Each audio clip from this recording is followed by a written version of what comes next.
ስብሐተ ዘነግ ንፌኑ ለከ። የአስራት የቃል ኪዳን ልጆች በጌታችንና በመድኃኒታችን በኢየሱስ ክርስቶስ ፍጹም የሆነ ሰላም እንደምን አመሻችሁ። አሜን። አፍላጋት ሳይፈሱ ነፋሳት ሳይነፍሱ የብስን ፊት ሳይታይ አመልማላት ሳይበቅሉ አዳምን ባህሪያውና በአምሳሉ ሳይፈጥሮ መላእክትን ለተልእኮ ሳያዘጋጃቸው ባህሪውን እያመሰገነ የሚኖር ቅድስት ሥላሴ ስሙ የከበረና የተመሰገነ ይሁን። ኃይላት መላእክት ወሊቃነ መላእክት አጋዕዝተ ሥልጣናት የውዳሴዋን ባህር ተናግረው ያልጨረሱላት በንጽህና የደመቀች በቅድስና ያጌጠች የነቢያት ትንቢትና ምሳሌ የሐዋርያት ሞገስ የሰማዕታት አክሊል የደናግል መመኪያ የመላእክት ለእኛ ለኃጥአን ተስፋ የሆነች የሐዲስ ኪዳን ኪሩብ እናት ዓለም ንጽሕተ ንጹሐን ቅድስተ ቅዱሳን ወላዲት አምላክ ድንግል ማርያምም እንዲሁ ስሟ የከበረና የተመሰገነ ይሁን። የሚያስተምር እግዚአብሔር ነው፣ የሚመክርም እግዚአብሔር ነው። ሰው ከባዶነቱ በቀር የራሱ የሆነ ገንዘብ የለውም። ስለዚህ እግዚአብሔር ይመክረናል፣ እግዚአብሔር ያስተምረናል፣ እግዚአብሔር ይገስጸናል። በነቢያት በሐዋርያት በሰለስቱ ምዕት ኋላም በተነሱ በሊቃውንት ጉባኤ ተገኝቶ ጉባኤያቸውን የባረከ ቅዱስ መንፈስ አጥናቸው ደካማ ናቸው ብሎ ሳይንቀን በመካከላችን ተገኝቶ ያስተምረን ይመክረን ይገስጸን ዘንድ የእሱ መልካም ፈቃድ ይሁንልን። በመካከላችንም ተገኝቶ የራቀውን አቅርቦ የረቀቀውን አጉልቶ ሚስጥሩን ገልጦ እንድንማማር የእግዚአብሔር የአምላካችን መልካም ፈቃድ ይሁንልን። እንኳን አደረሳችሁ። ድካም የአገልግሎት ድካም እንዴት አድርጓቸዋል? እሺ ያው እንግዲህ ድካማችሁን ቻል አድርጋችሁትም ቢሆን ያው ለአገልግሎት የሚረዱንን ነገሮች እንማማራለን። ዛሬ የምናየው ስለ አገልግሎት ነው። እግዚአብሔር ይፈቅድልን። እስከ ዛሬ በሌሎቹ ትምህርቶቻችን በስነ ምግባር ትምህርታችን ላይ ትንሽ ጊዜ የወሰድን ይመስለኛልና ዛሬ እግዚአብሔር ቢፈቅድ 3 ምዕራፎችን ለማየት እንሞክራለን። ሐሳቡ ተመሳሳይ ስለሆነ ያው የሚሰጥበት መንገድና የምንነጋገርበት የትምህርት ሐሳቦች ተለያዩ እንጂ ፍጻሜው መዳረሻው አንድ ስለሆነ ለማየት እንሞክራለን። ስለ አገልግሎት ነው የምናየው ዛሬና የምዕራፍ አንድ ሐሳባችን የአገልግሎት ምንነት ነው። አገልግሎት ምንድን ነው ለእናንተ? እስቲ አገልጋይ ናችሁ? ነን? ተገልጋይ ነን። እሺ ሌሎቻችሁስ እሱ እንዳለው ብላችሁ የምትጨምሩበት ሐሳብ? አገልጋይ ነን?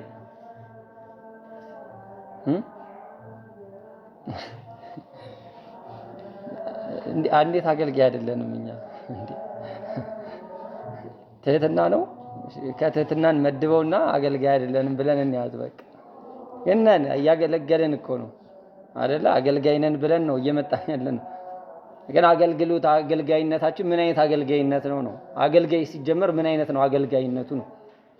አሁን ከሐሳቡ አንፃር ተረድተነው አገልጋዮች አይደለንም የምንል ከሆነ እሰየው ነው። ከአገልግሎቱ ሐሳብ አንፃር አይተነው እኔ ራሴን አይቼው አገልግሎቱ የሚያስፈልገው እኔ እያስተማርኩ ነው ለማስተማር የሚያስፈልገውን ነገር አይቼ አይኔማ እንዴት አስተማሪ ወይም መምህር ወይም እንዲህ ልባል እችላለሁ ብዬ ራሴን ልገስጸው እችላለሁ እና እንዴት አገልጋይ ይባላል ልል እችላለሁ። ግን አገልጋይ ነው። ስነ ፍጥረታችን ምንድን ነው? እግዚአብሔር ስነ ፍጥረታትን ሲፈጥር እንዴት ነው የፈጠረው እንላለን? ስንት ፍጥረት ፈጠረ? 22 ፍጥረት ፈጠረ። 20 ለምን? ለአንክሮ ለተዘክሮ አይደለ? እሱን ቸርነቱን እንድናስብበት አድርጎ እኔንና ሰውንና መላእክትን ግን ምን አድርጎ ፈጠረ? ለምስጋና ፈጠረ ይላሉ ሊቃውንቱ። እና የሚቆም የሚቀመጥ የሚተኛ የሚነሳ አድርጎ ፈጠረው። ተላላኪ ነህ ውጣ ውረድ ምን መውጣት መውረድ አለብህ ሲለው ቀጥ አድርጎ ፈጠረው ይላሉ። ሌሎቹን ግን አጎንብሶ ፈጠራቸው ይላሉ። አፈጣጠራችን ራሱ ለምንድን ነው ማለት ነው? ለሥራ ነው ማለት ነው። ለማገልገል ላይ ተፈጠረ። የሰው ልጅ በጣም ደስ የምትለኝን አንድ ሐሳብ ልንገራችሁ።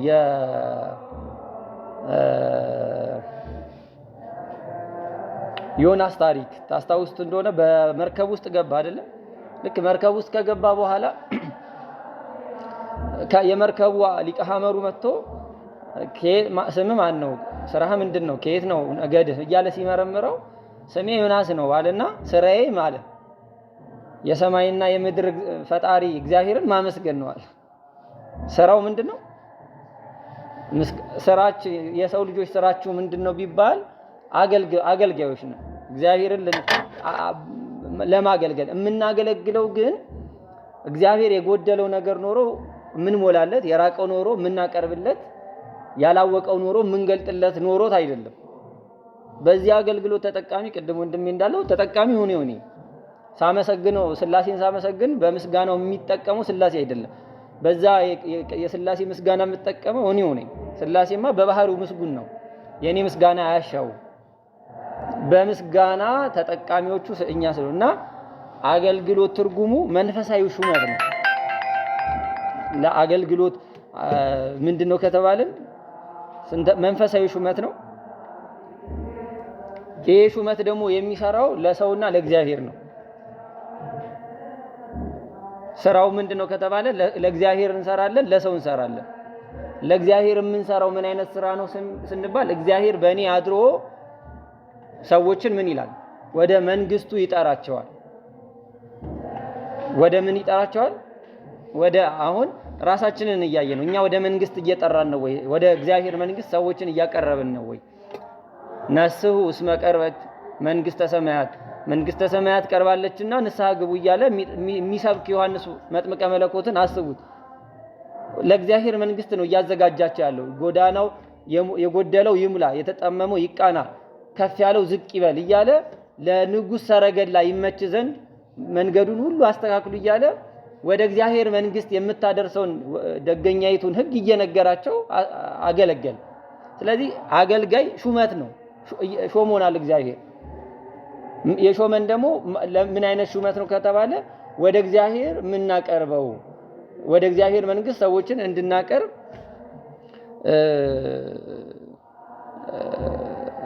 የተሾምንበት ነው ማለት ነው። ሌላው አገልግሎት ራሱ ቀደም እንዳልኳችሁ ሐዋርያው ቅዱስ ጳውሎስ ለኤፌሶን ሰዎች በላከላቸው ምዕራፍ 2 ቁጥር 10 ላይ መልካሙን ለማድረግ በክርስቶስ ኢየሱስ ተፈጠርናል። ምኑን ለማድረግ? መልካሙን ለማድረግ በኢየሱስ ክርስቶስ ተፈጠርን። ፍጥረታችን ምንድነው? ለምስጋና ለአገልግሎት ነው። ለአገልግሎት ነው የተፈጠርነው ማለት ነው። ሌላው ስራ ነው ተባባልን። የምንሰራው ስራ ከማጋ ነው ከተባለ ከማጋ ነው የምንሰራው ይሄን ስራ መንፈሳዊ አገልግሎት ከማጋ ነው የሚገለገለው? ከእግዚአብሔር ጋር ነው የሚገለገለው። ከመንፈስ ቅዱስ ጋር ነው የሚገለገለው። የመንፈስ ቅዱስን ስራ ነው እየሰራን ያለ ነው። ስለዚህ የመንፈስ ቅዱስን ስራ ስንሰራ አብሮ የሥራ አጋዣችን ማን ነው ከተባለ መንፈስ ቅዱስ ነው። አሁን ለምሳሌ እኔ በእኔ ልንገራችሁና እዚህ አሁን በምታዩት እኔ ምን እያልኩኝ ነው አይደል? እየተናገርኩኝ ነው። የሱን ቃል እየተናገርኩኝ ነው። መንፈስ ቅዱስ ከሌለበት ትርጉም የለውም ይሄ ጉዳይ። ልቦናችሁ ውስጥ እንዲሰርጽ እናንተንም እኔንም እንዲገስጽ የሚያደርገው መንፈስ ቅዱስ ነው።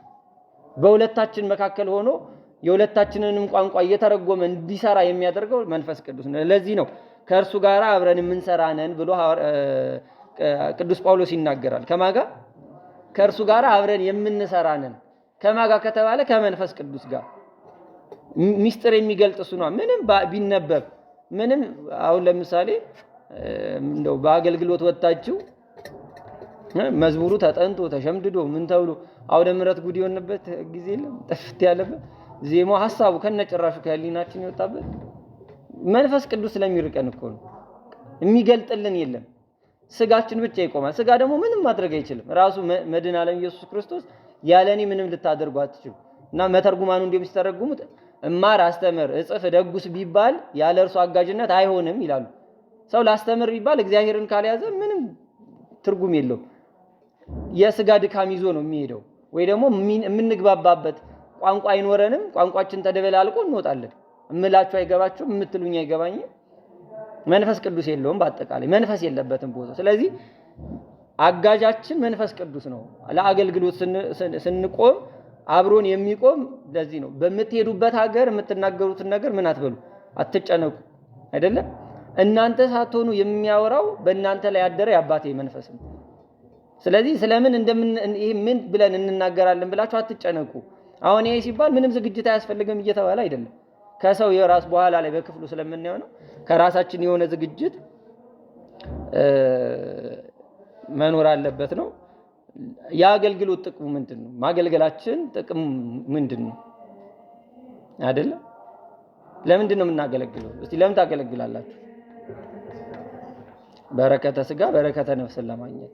በቃ ከዚህ የዘለላል በረከት በሁለቱ ስለሚጠቃለል ማለት የስጋም የነፍስን በረከት ነው። አሁን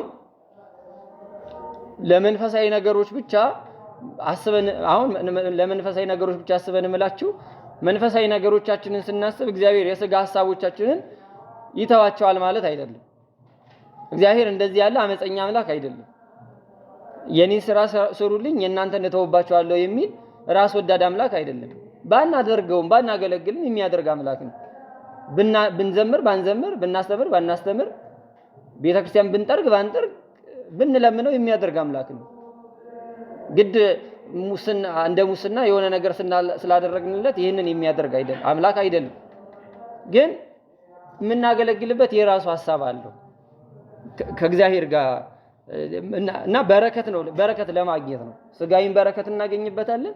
ይሄ በጣም ትንሹ ነገር ነው የስጋ በረከት። በነገራችን ለምን በመንፈሳዊ እይታ ከታየ የሰው ልጅ ክርስቲያን በተለይ ምን ያስብ ከተባለ መጀመሪያ ምን እሹ እየሰማችሁኝ ነው? መንግስቱን እሹ ነው። በቃ እግዚአብሔር ወልድ ኢየሱስ ክርስቶስ ከኔ ምን ይፈልጋል ከተባለ መንግስቱን እንድሻ መንግስቱን እንዴት መውረስ እንዳለብኝ እንድለምን ነው እንጂ ሌላ አይደለም አለኝ። አንተ መጀመሪያ መንግስቱንና ጽድቁን እሻ፣ ሌላው ትርፍ ነገር ነው ጨመር ዳረጎት ነው የሚጨመርልህ ጉዳይ ነው። በዚህ ምድር ላይ እስካለ ድረስ ራሱ ይላል እኮ አምላካችሁ እግዚአብሔር ምን አለ? በኃጥአኑም ላይ በጻድቃኑም ላይ ምን ዝናብ ያዘንባል፣ ፀሐይ ያወጣል። አይ አሁን ለእቺ የወጣችሁ ፀሐይ ለክርስቲያኖች ብቻ ናት? ፀሐዩ ለአሕዛብ ያስፈልጋቸው አውጥቷል እግዚአብሔር። ስለዚህ እንደሚያስፈልገን ያውቀዋል። የሚያውቀውን ነገር ደግሞ አንጠይቀውም፣ ያደርጋል። መጀመሪያ ማሰብ ያለብን ስለ ጽድቁ ነው ማለት ነውና ከአገልግሎት ጥቅሞች አንፃር አንደኛው ለእግዚአብሔር ያለንን ፍቅር እንገልጽበታለን። እግዚአብሔርን ትወዱታላችሁ? መቼም እዚህ ጠለዋለሁ የሚል ሰው አይኖርም አይደል? የጅል ጥያቄ አትጠይቀን እንዳትሉ። እግዚአብሔርን እንወደዋለን። አፋችን ይወደዋል። የልቦናችን እንግዲህ እሱ ያውቃል አይደለ? ልቦናችን ቢመረመር ከሆነ አካል ጋር አስቀምጠን ብናወዳድረው ማን ይበልጣል? እንግዲህ እሱ ሁላችን ልቦና ውስጥ ያለው የፍቅር መጠን ነው የሚታየው። እና አገልግሎት ምንድነው ከተባለ የእግዚአብሔርን ፍቅር እንገልጽ። እግዚአብሔር እኛን ይወደናል አይወደንም? መጀመሪያ ግን ይወደናል አይወደንም? ትጠራጠራላችሁ እንዴ? ይወደናል አይወደንም? እንዴት አወቃችሁ? ባለፈው መቼ የለመናችሁትን መቼ ያደረገላችሁ? ቢወዳችሁ አያደርግም ነበር? ምንም ጥያቄ የለውም። እግዚአብሔር አሁን ባለፈው የጠየቅኩት ጥያቄ እዚህ ግባ የማይባል ጥያቄ ስለሆነ ነው። ነፍሱን ለወዳጆቹ እስከ መስጠት ድረስ ከዚህ የሚበልጥ ፍቅር ለማንም የለው። ዓለሙን ምን እንዲሁ ወዷል። እና እኛ ሰው የምንወደው በምንድን ነው አይደለ? ተክለ ቁመና አይተን ሁኔታዎችን አመቻችተን ነገን አስበን አይደለ? ሰው ስንወድ መስፈርቶቻችን እኮ ብዙ ናቸው። አሁን ለምሳሌ በፍቅረኛሞች ሁኔታ እንየውና ሆስፒታል ሄዶ አፍቅሮ የሚመጣለ ታማሚ አረግ ግሉኮስ አስተካክሎ የሚደነቃል አይደለ? በህመም በጤናው የተነሳን ሰው አፍቅሮ የሚመጣ ሰው አለ ብዬ አላስብም። በጣም ይሄ ከመንፈስ ቅዱስ ጋር የሚኖር ሰው ነው። ህመምተኛ አፍቅሮ አይ ነገ ድና ተሽሏት ትዳር መስርቼ እንዲሆኝ ምናምን ብሎ አስቦ በጣም ከባድ ነው። ምንም የሌለውን ሰው ሆስፒታል ውስጥ ሄዶ ወዶ መምጣት ነገን ማሰብ። አያችሁ፣ ምንም የሌለንን ሰዎች እንዲሁ አለ መጽሐፍ ቅዱስ። በቃ እግዚአብሔር እኛ እንወደድበት ዘንድ እኔና እናንተ ደም ግባት ሳይኖረን ምንም መዓዛ ቅድስና ሳናሸትተው እግዚአብሔር ግን ወደደ። እግዚአብሔር ፍቅሩ እንዲህ ነው ተብሎ አይነገርም። ፍቅር ሳበው ለወልድ ኃያል መንበሩ አይደል? ኃያል ወልድን ምን ሳበው ከመንበሩ ያ ጽራሪያምን ዛሬ አይላፍ መላእክት ናቸው። እነዛ ግሩማን ኃያላን ቅዱሳን መላእክት ከበው የሚያጥኑ ዙፋኑን በመሰወር የሚኖርበትን ዙፋኑን ትቶት በግርማው የሚገለጥባትን ሰማይ ትቶ እነዛ ግሩማን ኃያላን የምንላቸው እነ ኪሩቤል እነ ሱራፌል እነ ቅዱስ ሚካኤል ከበውት የሚቆሙበትን ዙፋኑን ጥሎ ለአፍንጫ የሚከረፋ በረት ውስጥ መተኛት ምን ሳበው? ፍቅር ዋብጾ እስከ ሞትም ድረስ አደረሰው። ይሄ ፍቅር እንዲሁ በቀላሉ አልለቀቀው። በረት ውስጥ መጣል ብቻ ሳይሆን መስቀል ላይ አውጥቶ እርቃኑን እንዲሰቀል አደረገ። እግዚአብሔር እኔን ይሄን ያክል ወዶኛል ብለምነው ሁሉን ሰጠኝ። ከሰማይ እስከ ምድር ያለውን ጌትነቴን አምላክነቴን ብቻ አትሻ፣ ሁሉን ግዛ የፈጠርኩትን በአንተ ቁጥጥር ስር ይሆንልህ ብሎ ሰጠኝ። አምላክነቱን ሽቼ ሁሉን ነገር አድርጌ ብወድቅበት ደግሞ ሁሉን ሰጥቻለሁ። ከዚህ በላይ የምሰጥ በቃ ሁሉ የኔ ነው አይደለ? ልጁ እስከሆንኩ ድረስ ወራሹ እስከሆንኩ ድረስ ሁሉን ሰጠኝ። ሰማይ ቢባል ሰማይን የመገዘት ፀሐይን የማቆም ዝናባትን አናብስትን የማስገዛት ሁሉን ሰጠኝ። ከዚህ ሁላ ያለፈ ነገር የቀረውት እኔ ነኝ አለና እንካ እኔን ብላ ጠጣና እኔ ባንተ ውስጥ ልኑር ብሎ ደግሞ እሱን ወደ ውስጥ እኔ ውስጥ ሊያስገባ ራሱን አሳልፎት። ከዚህ በላይ ፍቅር የት ይገኛል? አይገኝም። ስለዚህ አገልግሎት ምንድነው ከተባለ እኔ እግዚአብሔርን የምወድበትን መንገድ የምገልጥበት ነው። አምላኬ ያዘዘኝን ማለት ነው። ከዚህ በኋላ ጳውሎስ አሁን እኔ ጳውሎስ አይደለሁም ክርስቶስ በእኔ ውስጥ ይኖራል እንጂ ብሎ እንደተናገረ አልሞተም እኮ ቅዱስ። እኔ ለዓለም ምውት ነኝ፣ ዓለም በእኔም ዘንድ ሙት። በጳውሎስ ውስጥ የሚኖረው ክርስቶስ ነው። ከዛ በኋላ አያችሁ፣ ለአገልግሎቱ ቅዱስ ጳውሎስ ምክንያት አያቀርብም። ምርጥ ዕቃ ነው የተባለው ዕቃ ነኝና ዕቃው ደግሞ ፈቃድ የለውም። ጌታው ባፈለገበት ቦታ ያስቀምጣል። እኛ አገልግሎት ስናገለግል የምንመርጣቸው አገልግሎቶች በህሊናችን እናስብ። ለእግዚአብሔር ያለንን ፍቅር ነው የምንገልጥበት አገልግሎታችንን ወይስ ደግሞ የራሳችንን ነገር ነው የምናጸናበት? አይደል? ባልተመቻቸው ሁኔታ ውስጥ ነው ብንባል እንመጣለን ነው? ትዕግስተኞች ነን አገልግሎታችን፣ ጽኑ ዓላማ አለን በአገልግሎታችን እና እግዚአብሔርን የምንወድበት ነው። ጌታችን መድኃኒታችን ኢየሱስ ክርስቶስ የዮና ልጅ ስምዖን ሆይ ትወደኛለህ አለው። ጌታ ሆይ እንደወደህ አንተ ታውቃለህ አለው። ግልገሎቼን ጠብቃል።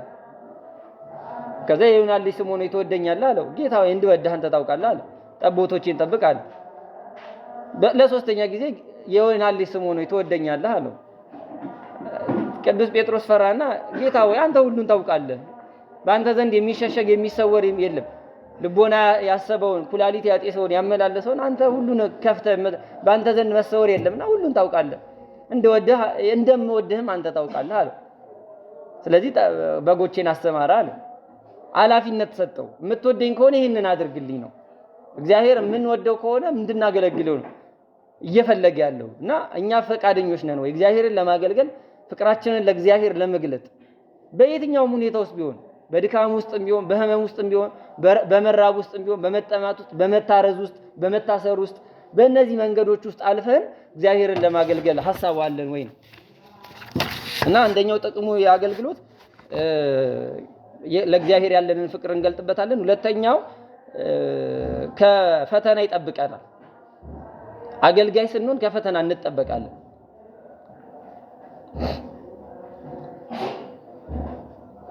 የመጀመሪያው ጥቅሙ ከክፉ ውሎ እንጠበቃለን አይደል? ከፈተና ስንጠበቅ ምንድነው ከተባለ ከክፉ ውሎ። አሁን በዚህ ሰዓት ሌላ ቦታ ብትውሉ አስባችሁታ አይደል? አልተጠበቅንም። አሁን እዚህ መሆናችን እኮ እየተጠበቅን ሌላ ቦታ ለመሄዳችን። ስለዚህ ከክፉ ውሎ እንጠበቃለን፣ ከክፉ ሞኝቶች እንጠበቃለን፣ ከአይን አምሮት እንጠበቃለን። አሁን ምንም ክፉ ነገር ልናስብ አንችልም፣ ክፉ ነገር ልንመኝ አንችልም። እያወራን ያለነው ቃል እግዚአብሔር ይመትር ነደ እሳት የሆነውን የእግዚአብሔርን ቃል ነው፣ ከእሳትም በላይ የሆነው። ስለዚህ ይቆርጠናል፣ ያቃጥለናል። ስለዚህ ክፉ ምኞቶቻችንን ይለበልብብናል። ምናልባት ምኞት ልንመኝ የምንችለው የምንሰማቸውን የቅዱሳን ሕይወት ሰምተን ልቦናችን እነሱን ለመምሰል ይመኝ ይሆናል እንጂ ሌላ ክፋት ምኞትን አይመኝም። ስለዚህ ከክፉ ፈተና እንጠበቃለን፣ ከኃጢአትም እንጠበቅበታለን። አይደለም ሰው አገልጋይ ሲሆን ኃጢአት በነገራችን ላይ የሥራ ፈቶሽ ነው። ሰው ኃጢአት የሚሰራው ምን ሲሆን ነው? ስራ ፈት ሲሆን ነው። ስራው ምንም አይምሮ ምንም የማይሰራ ከሆነ የማያሰላስል ከሆነ ምን ይሆናል? ለኃጢአት ያዘነበለ ነው።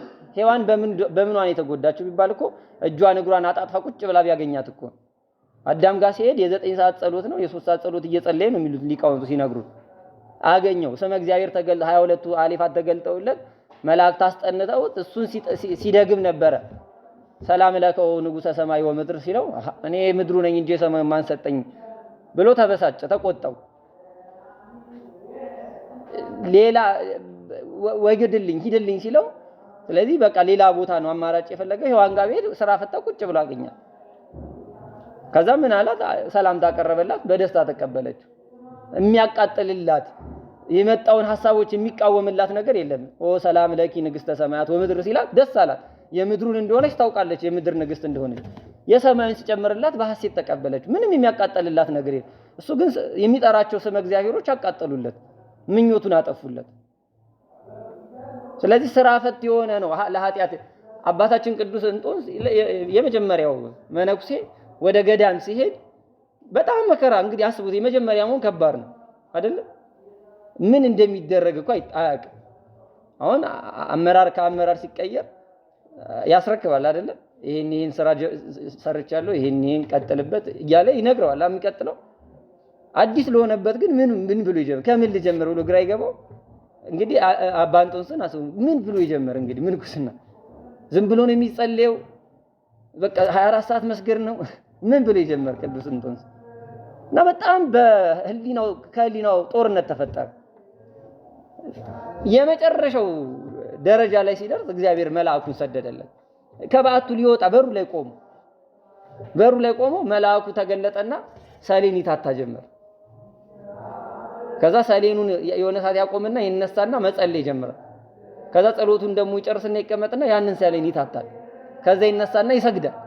አሁንም ይነሳና ይጸልያል፣ ይታታል። ይሄንን እስከ ምሽቱ 12 ሰዓት አደረገና ያ መልአክ አንተም እንዲሁ አድርግ ብሎ ተሰወረ። ህሊናን ረፍት ንሳዋል።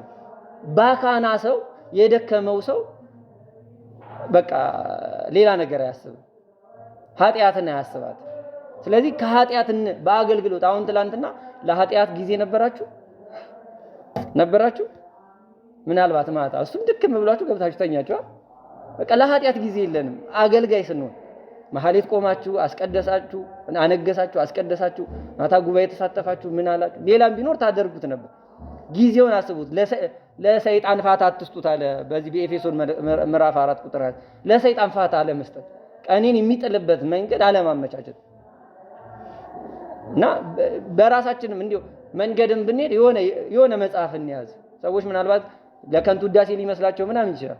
በቃ ህሊናችን ጊዜ አለመስጠት ወይ በቃ በቃል እግዚአብሔሩ በቃ ሰዎች የሉማ ሰዎች በቀጠሮ እየጠበቅናቸውና ገልጠን ማንበብ ተረዳችሁ? ፋታ መንሳት ያለዚያማ ዲያብሎስ ስራ ያጣ ጭንቅላት የሰይጣን ወርክሾፕ ነው ይባላል። በቃ ህሊናው በቃ ኃጢአትን ነው የሚያስበው። ምን አድርጌ ክፋት ልስራ ነው የሚለውና ህሊናችን ካልተቆጣጠር ነው ከባድ ስለሚሆን ነው። ሌላው መንፈሳዊ እድገት ያመጣል። የአገልግሎት ሌላው ጥቅሙ አሁን ዜማ ሲማሩ ሰማችኋቸው አይደል? የሆነ ዜማ እያሉ እየተማሩ ነው። የመልክ ዜማ ነው የምሰማው አይደል? በቃ ከዛ ምን አሁን እነዚህ ልጆች እያደጉ ነው እየሄዱ ያሉ። አሁን እኛ በነገራችን ላይ ሰንበት ተማሪ ማወቅ አለበት። በተለይ ወንድ በመዘመር ብቻ ህይወታችን አይገፋም። ዲያቆኑ ራሱ እኮ ቅዳሴ ማርያም ሲቀድስ የሚጸለይለት ጸሎት አለው አይደል? ከፍ ወዳለ ወደኛ ማዕረግ እንዲመጣ አይደለም የሚሉት አበው ሲጸልዩለት ለዲያቆን። ይሄንን እንደ እስጢፋኖስ ሆኖ የሚያገለግልህ እንዲያቀ ከፍ ወዳለ ወደኛ ማዕረግ አምጣው። እድገት ነው መንፈሳዊ። በነገሮች ሁሉ ማደግክ በነገሮች ሁሉ ይሁን አለው ሐዋርያው ቅዱስ ጳውሎስ ለጢሞቴዎስ በላከለት። እድገት ነው ክርስትና። ስለዚህ ስናገለግል ያልደረስንበትን ቦታ መሄድ እንጀምራለን። ለምሳሌ ማንጸልይ ሰዎች ሆነን ከሆነ የመጣ ነው ጸሎተኞች እንሆናለን። ቅዱስ ዮሐንስ አፈወርቅ እንዳለው ማለት አፈርን ለቤተ ክርስቲያን ብትሰጣት ምን ታደርግልሃለች? እምነት አድርጋ ትመልስልሃለች። ውሃን ለቤተ ክርስቲያን ብትሰጣት ጸበል አድርጋ ትመልሳለች። ዘማዩን ለቤተ ክርስቲያን ብትሰጣት ድንግል አድርጋ ትመልስልሃለች። ወንበዴውን ሽፍታውን ለቤተ ክርስቲያን ብትሰጣት እጅግ ትሁት ቅን አገልጋይ አድርጋ ትመልሰዋለች። ስለዚህ እድገት ነው እያመጣ ያለው ሰው ማለት ነው። እኛ መጀመሪያ ምናልባት ጸሎተኞች ላንሆን እንችላለን።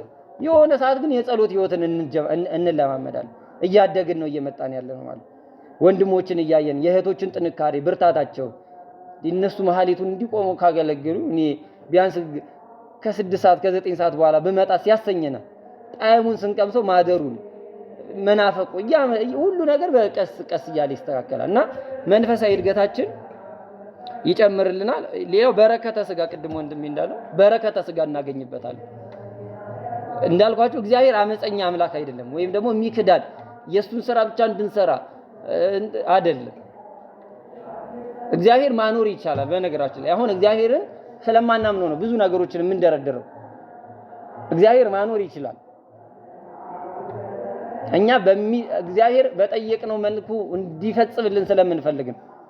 እኔ በዚህ መንገድ ነው መሄድ የምፈልገው እለዋለሁ። የምፈልገውም እየረገጥኩ መሄድ ነው። እሱ ግን አንስቶ እዛ ማድረስም ይቻላል። ይሄን ሁላ ምን አደከመክና በቃ ሂድ ብሎ እዛ ማድረስ ይቻላል። እኔ በምፈልገው መንገድ ብቻ አይሆንም የእግዚአብሔር አሰራሩ። በጠየቅኩት መንገድ ብቻ አይደለም የሚፈጽመው፣ በማላቀው መንገድ ይፈጽማል። ለምሳሌ በቃ ለምግብ ነው የምሰራው፣ እግዚአብሔር ግን ያለ ምግብ ማኖርም ይችላል። እግዚአብሔር ሰርቼ ልብስ ገዝቼ እንድኖር ነው አይደለ? ያለ ልብስ ማኖር አይችልም። አቡነ ገብረ መንፈስ ቅዱስ ምስክራችን ናቸው።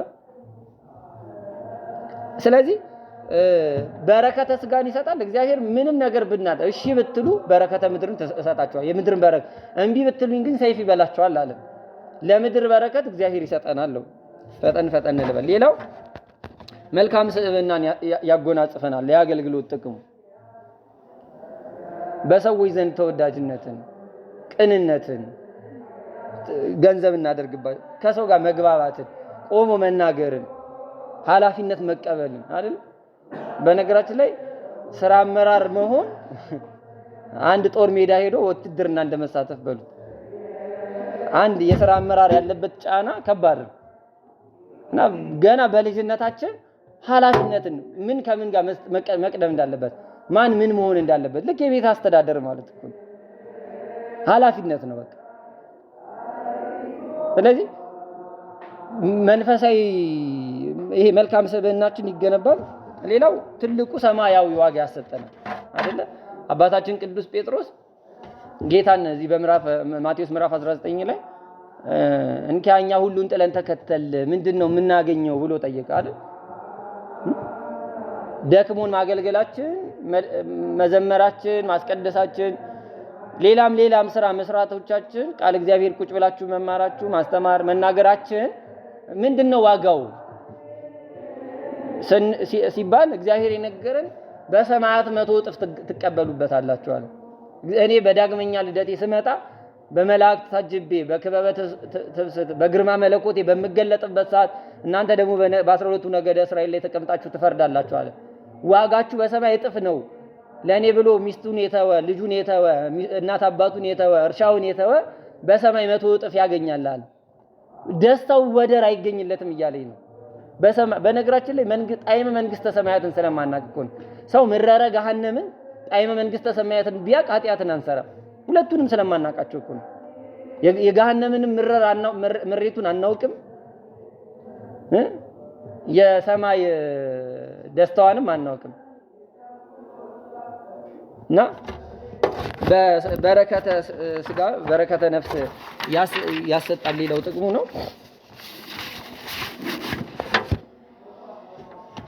የአገልግሎት አይነቶች ነው። ስንት አይነት አገልግሎት አለ?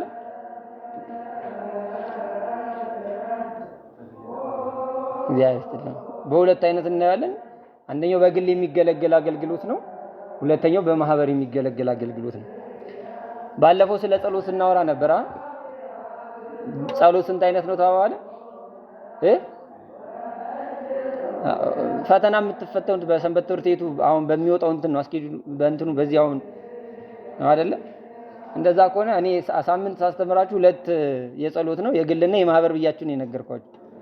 እና የቤተሰብ አለ ይላል እንትኑ ላይና ፈተና ላይ እንግዲህ በሁለት ብላችሁ እንዳትወርቁ ነው ያ የሚፈትናችሁ እኮ ግን ማህበር ነው ብዬ ስለማሰብ ነው። ቤተሰብ ምንድን ነው ማህበር አይደለም ይሄ እንግዲህ እኔ ማህበር ብዬ ስለማስበው ነውና ለእውቀት ግን ከያዛችሁት ፈተና ላይ ድንገት ከመጣና በሰንበት ትምህርት ቤቱ የሚፈትን የሰንበት ትምህርት ቤቶች አንድነት የሚፈትን ከሆነ እንዳትወድቁ ነው።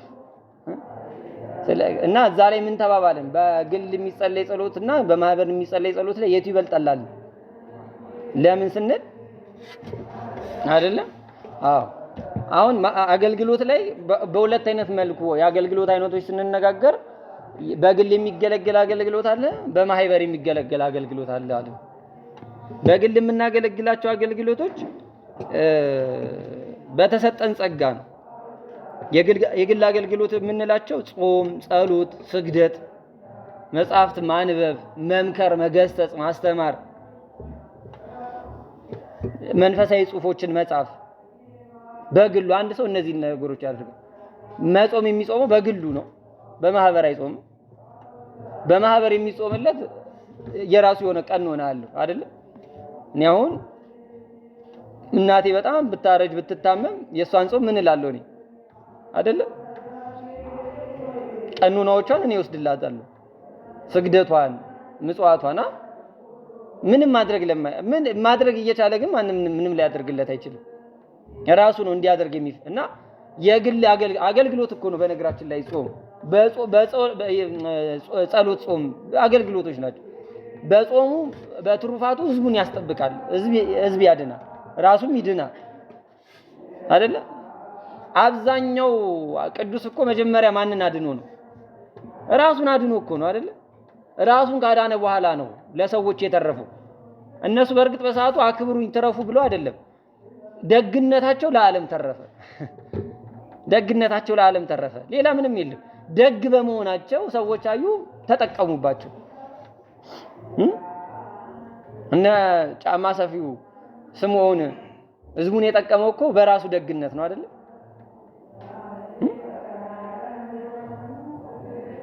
ታውቁታላችሁ ታሪኩን። ጫማ በሀገራቸው ውሃ የሚከለክላቸው ተራራ ነበር።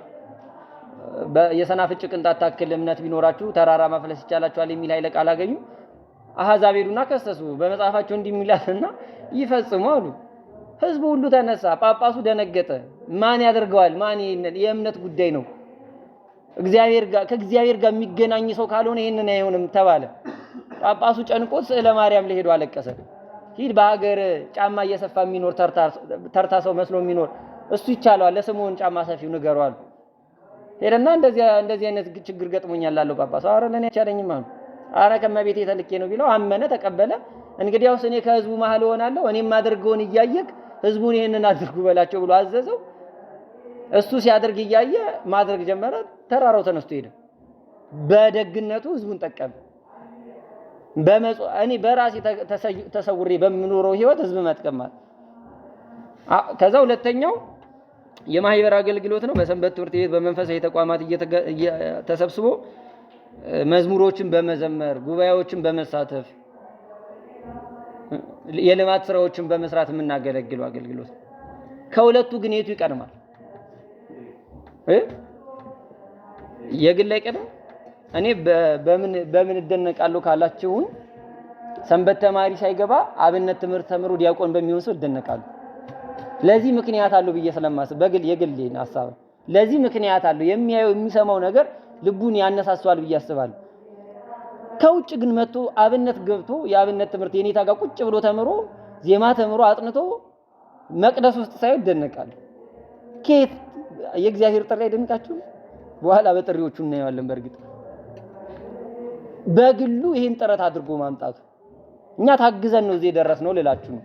ብዙ መጽሐፍ ፈሶብን፣ ብዙ መምህራን ደከመውብን፣ ብዙ ጊዜያት ተሰጥቶን ነው ይሄ እዚህ ቦታ ላይ ደረስነው። እና መጀመሪያ ሰው ማድረግ ያለበት ራሱን ነው ማገልገል ያለበት። አይጾም እንደሆነ መጾም አለበት። መጸውት እንደሆነ መመጽወት አለበት። አይሰግድ እንደሆነ መስገድ አለበት።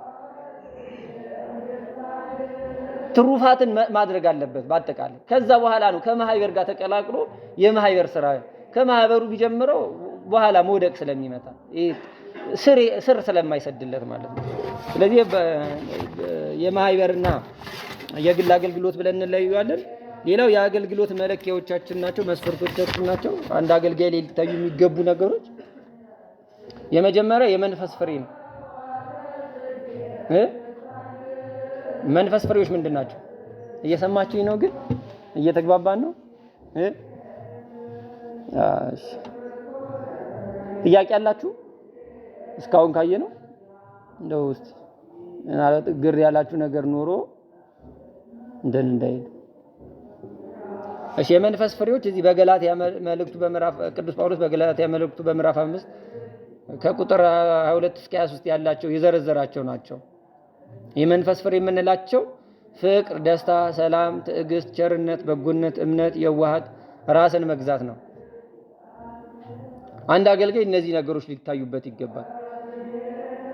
ራሱን የገዛ መሆን አለበት፣ ቸር መሆን አለበት፣ የዋህ መሆን አለበት፣ ቅን መሆን አለበት። አሁን እነዚህ አሁን የዘረዘርናቸውን ነገሮች የቅዱሳን ሕይወት ውስጥ ገብተን ብንፈልግ አናጣው። የዋህነትን፣ ራስን መግዛትን፣ ቸርነትን፣ በጎነትን መዝገበ ጸጋ የሆነች ድንግል ማርያም ጋር ብንሄድ የምናጣው የለም። እነዚህ አሁን ከዘረዘርናቸው ሰላም ናት፣ ሰላማዊት ናት። ሰላም ሰጣይታ የምንላት ራሱ ሰላምን ለዓለም ያመጣች እኮ ናት እመቤታችን። ሰላማዊት ናት እሷ ራሱ የተረበሸች አይደለች። በእሷ ሰላም ሰዎች የሚረጋጉባት ናት። እና ቅዱሳኑ ጋር ብንፈልገው አናጣውም ማለት ነው። ከመለኪያዎቻችን ከመስፈርቶቻችን አንዱ መንፈሳዊ ፍሬዎች ሊኖሩን ይገባል። አንድ አገልጋይ እነዚህ ነገሮች ሊታዩበት ይገባል። ትዕግስተኛ መሆን ይገባዋል። አገልግሎት በነገራችን ላይ ትዕግስትን ይፈታተናል። ዛሬ እኔ እንደተፈታተናችሁ በሄድ አገልግሎት አይከናወንም ነበር ማለት። በጣም ትዕግስትን የሚፈታተን መታችሁ የለም ልትባሉ ትችላላችሁ። ስም ብዙ ነገር ልትባሉ የምትችሉባቸው ነገሮች ራስን መግዛት በቃ ከዚህ አገልግሎት ፍጻሜ በኋላ የሆነ ዋጋ አለው ብሎ ማሰብ ከእግዚአብሔር የምንቀበለው ዋጋ አለ ቢሆንም ባይሆንም እግዚአብሔር ደስ ይለዋል ብሎ ማሰብ። ስለዚህ መንፈሳዊ ፍሬዎች ልናፈራ ሊታዩብን ይገባሉ።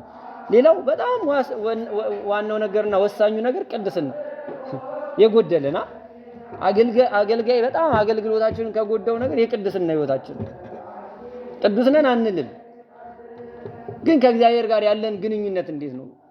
የጠራችሁ አምላካችሁ እግዚአብሔር ቅዱስ ነውና ምኑን ቅዱሳን ሁኑ። ሲጀመር ቅድስና ምንድን ነው?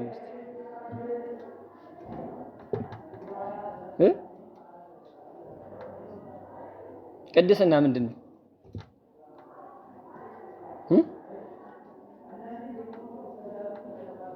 ከኃጢአት መለየት ነው። ኃጢአትን አለመፈጸም፣ ኃጢአትን አለመስራት ነው። ኃጢአትን ቢሰሩ ምን ማለት ነው? በንስሐ መታደስ ነው። አሁን እግዚአብሔር እንደው ኢየሱስ ክርስቶስ ንስሐን የማይደገም ሚስጥር ያደርግብን ኖሮ በእርግጥ ለኛ ተመችና አንደኛዬ በኋላ ንስሐ ገባለሁ አለኝን እድልማ አላባክንም እንልና መቃብር በር ላይ እንቆምና አባቴ ይሄን ፈጽሜያለሁ ብለ ግልግል አይደል? ግን የሚደገም አደረገው። ለምን ቢባል በቃ ድካሜን ያውቃል። እስማ አንተ ተአምር ድካሞ ለሰው የሰውን ድካሙ የሰው ልጅ ምን ያህል ደካማ እንደሆነ ህሊናችን ቢያስብ የት ድረስ እንደሚያስብ እኮ ያውቀናል። በነገራችን ምን እንደምንመኝ ምን እንደምናስብ እኮ ስላሴ ያውቁታል። የተሰወረው ምን አለ? ስለዚህ ድካሜን ስለሚያውቀው ንስሐን በየዕለቱ በቃ ኃጢአት ሰርተካል አይደለ? አሁን ልጅ አጥፍቶ እናቱና ስትለው ምን ይላል? አይመጣም፣ ይደበቃታል። በቃ ከሄድኩ እገረፋለሁ ወይ እጅሽን አሳይኝ ሊላት ይችላል። በእጅሽ ምን ይዘሻል ሊላት ይችላል። እናት ወይ እንዲደብቃ ልጠራው ይችላል። እግዚአብሔር ናሲ ላይ የደበቀብኝ ነገር የለም። ስመጣም ሊገርፈኝ ሊያስደነግጠኝ አይደለም። እና በቃ ይሄ ነው እንትን ያለ ሸክምና አውርደ ጣል ነው በቃ ሊወቅሰኝ አንተማ ባለፈው እንዲያደርገ ቆረባ አይለኝም። ባለፈው ሰርቀመት ዛሬ አይልም። እግዚአብሔር እንደዚህ አይነት አምላክ አይደለም። ኃጢአቴን ላያስታውስብኝ ሊቀብራት ነው። ለሱ የምሰጠው ሊያጠፋት ነው። ድካሞቼን የምነግረው አጥፍቶልኝ እንድበረታ ነው። ስለዚህ እግዚአብሔር አመፀኛ ክፉ አምላክ አይደለም። የምነግረው ኃጢአቶቼን የምናዘዘው እንድጸየፋት ነው። ምረተ ስናገረው ይመረኛልና ንስሐ አባቴ ፊት ቆሜ ስናገረው ይከብደኛልና የምናገረውን ነገር ድጋሚ እንዳልሰራው ልሰራው ስል የካህኑ አይን፣ የካህኑ ሁኔታ፣ የካህኑ ፊት እነዛ ቀኖናዎች እየመጡ እንዲያስደነግጡኝ እኮ ነው። ድጋሚ ሕፃን ልጅ ወደ ውጭ ሊወጣ ሲል ምን አለ በቃ ኃጢአት ይሄ አለባት ተብዬ እንድደነግጥ እንድፈራ ነው እንጂ እሱን እንድፈራው አይደለም። ዳዊትን የሚያክል ንጉስ የእግዚአብሔር ወዳጅ ራሱ አምላካችን በቃ እንደ ልቤ የሆነ ሰው አገኘው ያለ ሰው እኮ በደል የበደለ ነው። አሁን በደሉ የበደለ ሰው አሁን የቅዱስ ጳውሎስ ዳዊትን ኃጢአት ለመዘርዘር አይደለም ክርስቲያኖች፣ ዳዊትን የሚያክል ሰው ቢበድለው ማረው ብለን ተስፋ እንድናደርግ እኮ ነው መጽሐፍት የጻፉልን። ዳዊትም ከኦሪዮ ሚስት ከቤርሳቤት ወለደ ብሎ ኃጢአቱን ያዘክርበታል። ቅዱስ ማቴዎስም ወንጌሉን ሲጽፍ ከኦሪዮ ሚስት የወለደው ብሎ ይናገርበታል። እና መተርጉማን ሲተረጉሙት ኃጢአቱን እያዘከረበት እና ለምን ኃጢአቱን መጽሐፍ አስፈለገ? ዳዊትን ይወዱት የለ እንደ እስራኤላውያን ሊያስቆጣቸው ነው ሲል አይደለም።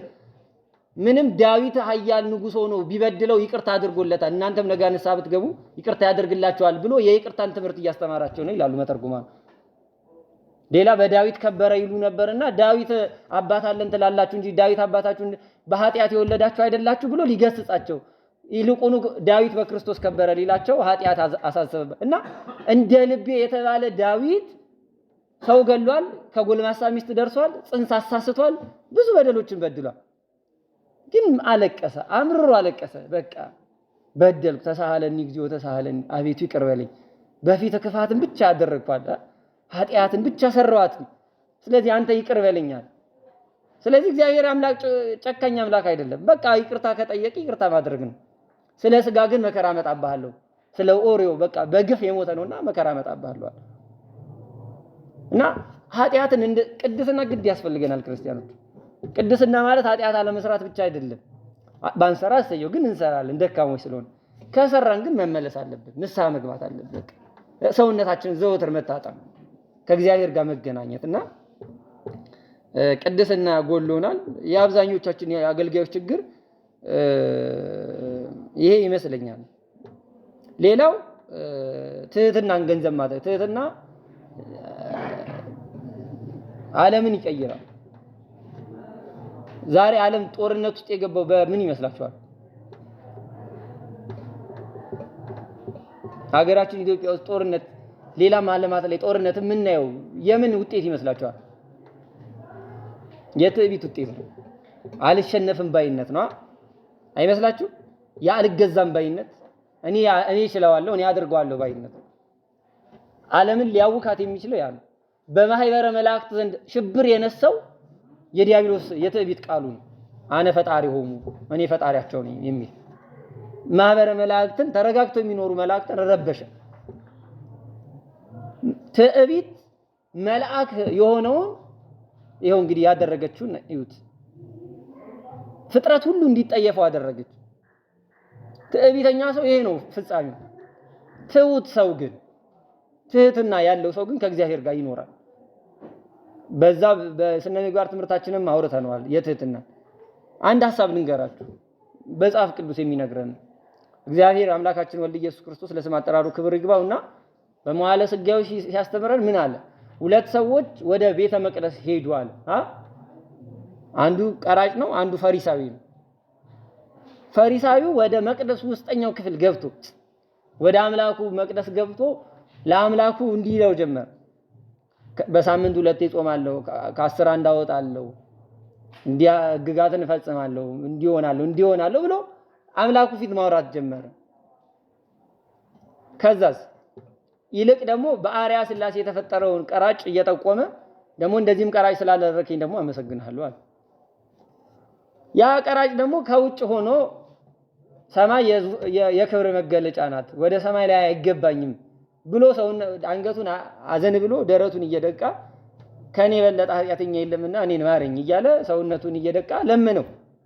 እንግዲህ ሰው ሐዋርያ አይደለም ያለን፣ ሌላ መልአክ አይደለም ያለው፣ ሰማዕት አይደለም ያለው፣ ራሱ ክርስቶስ ነው ይሄንን ያለው። እውነት እላችኋለሁ ከዚህ ይልቅ ይሄኛው ከብሮ ወደ ቤቱ ተመለሰ አለ። ካልተመለሳችሁ እንደ ሕፃናትም ካልሆናችሁ መንግስተ ሰማያትን አታዩም አለ። የሕፃናት የትህትና መንፈስ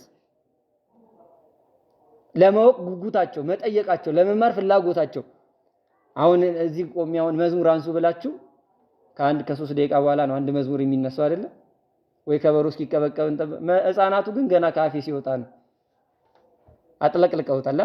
አያፍሩ አያፈሩ ማን ምን ይለኛል የለ የእንቅስቃሴያቸው ማንም ጉዳያቸው አይደለም። ትህትና በቃ እንደ ሕፃን ካልተመለሳችሁ አትገቡ። ስለዚህ ትህትናን ገንዘብ ያላደረገ አገልጋይ በቃ የሆነ ሰዓት ራሳችንን ማለማመድ አለ እየቻለ ማድረግ እየተቻለ አሁን እኮ ዲያቆናቱም አንደኛ ካልገባ የቀደሰ አይመስሉም አይደል? የሆነ አገልግሎት ብንቀጣ የሚካኤል አገልግሎት የተጓደለ ነው ይመስል አይደለም። ያልፋል። እኛ ከእግዚአብሔር ጋር ሳንጣላ ይለፍ ጉዳዩ። እግዚአብሔር የሆነ አካልን ገምቶት አይ ልጄ እንዲህ ነው እንዲህ ሳይለኝ አይ ልጄ ይሄ ነው ምንም ቢያደርጉት ከመቅደሱ አይርቅም ብሎ የሚያስበኝ ፍጹም በአገልግሎት ትሁት የሆንኩ ሰው መሆን አለብኝ። ምንም ብንደረግ ማለት እና ትህትናን ገንዘብ ማድረግ አለብን። ሌላው ፍቅር ነው። ፍቅር በሁሉም ስላየ ነው እንለፈው። ፍቅር በውስጣችን መኖር አለበት። አንደኛ ለአገልግሎቱ ፍቅር መኖር አለበት። ሁለተኛ እርስ በርሳችን ፍቅር መኖር አለበት። እርስ በርሳችሁ ትዋደዱ ዘንድ ትእዛዜ ይችላል አይደለ? የክርስቶስ ደቀ መዛሙርት መሆናችሁ የሚታወቀው በፍቅራችሁ ነው አለን ራሱ። ምንጣላ ከሆነ ፍቅር የለንም። ቅዱሳን መላእክት በእግዚአብሔር ፊት በፍቅር ቆመው ነው የሚያገለግሉት። ማንንም በክፉ አይናቸው አያዩ። በዛም ጊዜ የላቸውም ሲጀመር እነሱ ግን በፍቅር ሆኖ ያገለግሉታል። የሚያፈቅሩት ማንን ነው ከተባለ አምላካቸውን በጣም ይወዱታል። ቀናያን ናቸው። እነ ኤልያስን ብንመለከት ከሰው ወገን ለአምላካቸው ቀናያን ናቸው። የሚያሳስባቸው አምልኮተ እግዚአብሔር አለመስፋቱ ነው። ይሄ ቀናይነታቸው ለፍጥረት እንዳይራሩ አድርጓቸዋል አይደለም? እስራኤልን ምድሪቱን ብረምጣ እስራኤልን አሳ አድርገ እንደ ጥቁሩ ነጩ ጥቁር እስካይመስል ድረስ አገለባብጠ የምትጠብሳቸው አንተ አይደለህ አለው ንጉሱ ኤልያስን። እኔ አይደለሁም ኃጢአታቸውን የሚያደርግልህ። ይሄን ያክል ያስጨክናቸዋል ቅዱሳኑ። ለእግዚአብሔር አምልኮቱ ቢበደልባቸው ፍቅር አላቸው ለአምላካቸው። ሚካኤል አርመም ወገብርኤል ተደመ ብለን የምንናገረው እንዴ ላድን ብሎ በወረደ እንዲያደርገው ይሰቅሉታል ብሎ ቅዱስ ገብርኤል ተቆጣ አይደል? ሰይፉ ከሰገባው እስክትወጣ ድረስ ዓለምን እስኪያሳልፋት ድረስ የወልድ ፍቅር ከለከለችው ይላል። እንደውም ደስ በሚል የወልድ ፍቅር ከለከለችው ዓለምን እንዳያጠፋት። ለአምላካቸው ቀናያን ናቸው፣ ይወዱታል። እኛ ዛሬ ሚካኤል ብለን በኃጢአት ባህር ብንጨማለቅ ሚካኤል ሊያደላ የሚችለው ለእግዚአብሔር ነው። መጀመሪያ ኃጢአትሽን አራግፋችሁ ነው የሚለው። የሚያደላው ለአምላኩ ነው። ሊራራልን ይችላል እንደ ሰው ስነ ፍጥረቱ ስለ ግን ለማን ይወግናል ቢባል ለአምላኩ ይወግናል። ይህንን እቡይ ፍጥረት እናጥፋው ያሉት እኮ ዲያብሎስን በዚህ በማጽሐፈ አክሲማሮስ የምናየው አምላካቸው ላይ በትዕቢት እስከ መቼ ድረስ እንዲታበይበታል እኮ ነው ያሉት። ምንም መንግስቱን አልገፋበታል፣ በወሬ ብቻ ለሚያደርገው እኮ ነው። እስከ መቼ ድረስ በአምላኩ ላይ እንደዚህ ይዘባበታል? ኑ ተነስተን እንዋጋው ብለው ተነሱ። ሊቃነ መላእክት ድል አደረጋቸው። ለሱ ብለው ሊዋጉ ሄደው ድል ተደርገው ሲመጡ ፈቃድህ አይደለም ማለት ፈቃዴስ ፈቃዴ ነው፣ ነገር ግን ድል የምታደርጉበትን ኃይል ታውቁ ዘንድ ነው ብለው ስመ እግዚአብሔር አትሞባቸው ላካቸው። ድል አደረጉት። ምን አነሳሳቸው ቢባል ፍቅር እግዚአብሔር። ለአምላካቸው ፍቅር አላቸው። እኛ ለእግዚአብሔር ፍቅር አለን ወይ? ሌላው እምነት ነው። እግዚአብሔርን ፍጹም አማኞች መሆን አለብን አገልጋዮች ስንሆን። እኔ ዛሬ እዚህ ሙሉ ቀን ስለዋልኩኝ የሥጋ ነገሮችን ያጎላል ብለን አናስብ። በዚህ የሚታማ አምላክ የለንም እኛ እግዚአብሔር ይመስገን። እግዚአብሔር በዚህ የሚታማ አምላክ አይደለም። ያጎላል ብለን የምንናገረው አምላክ የለንም። አድራጊ አምላክ ነው። ጊዜው አልደረሰም እንጂ እግዚአብሔር አድራጊ ነው። ምናልባት በሌሎች ጉባኤዎች ብዙ ጊዜ አውርቻችሁ ሊሆን ይችላል። እግዚአብሔር የሚሰራበት የራሱ ጊዜ አለ። ለእግዚአብሔር ጊዜ ቁም ነገሩ አይደለም። ከሞት አራግፎ ከመቃብር ጎትቶ አውጥቶ ይሄ እንካ ላንተ ይገባል የሚለኝ ከሆነ ያደርገዋል። ለሱ ቁም ነገሩ አይደለም። ጊዜው የሚያሳስበኝ ጊዜ ሄደ፣ አለፈብኝ፣ ረጃ፣ አፈጀው እሱ ጋር ቁም ነገር አይደለም። የሚቻለው አምላክ ነው። ማስታቀፍ መካኒቱን ልጅ ማስታቀፍ፣ አሮጊትን ልጅ ማስያዝ፣ መካኒቷ 7 ወለደች እያለች እንድትዘምር ማስደረግ የሱ ስራ ነው፣ ጉዳዩ አይደለም ልላችሁ። ፍጹም እግዚአብሔርን ምን ያስደስተዋል? እምነት። ሐዋርያው ቅዱስ ጳውሎስ እግዚአብሔርን ደስ ያለ እምነት ደስ ማሰኘት አይቻልም። እግዚአብሔር ስናምነው ነው ደስ የሚለው እንደሚያደርግልን ፍጹም በሱ ስንታመንበት እንደሚችል ስናውቅ እግዚአብሔር በዚህ ይደሰታል። በየትኛውም ሁኔታ ውስጥ ብንሆን እኮ ነው። አሁን እኛ የተደላደለ ጊዜ ውስጥ ሆነን ነው። እነ 3 ደቂቃ ነው ያዋቸው ውስጥ የማይመች ቦታ ውስጥ ሆኖ እኮ ነው እግዚአብሔርን እሳት ውስጥ ሆኖ ሰው እንዴት እግዚአብሔርን ያምናል? እሳት ውስጥ ሆኖ እግዚአብሔርን አመኑት። ይገርማሉ። ንጉሥ ሆይ አትሳሳት፣ ያድናል። እግዚአብሔር ከእጅ ያስጥለናል፣ ባያድነንም አሉ። በቃ ይሄ ፈቃዱ ነው።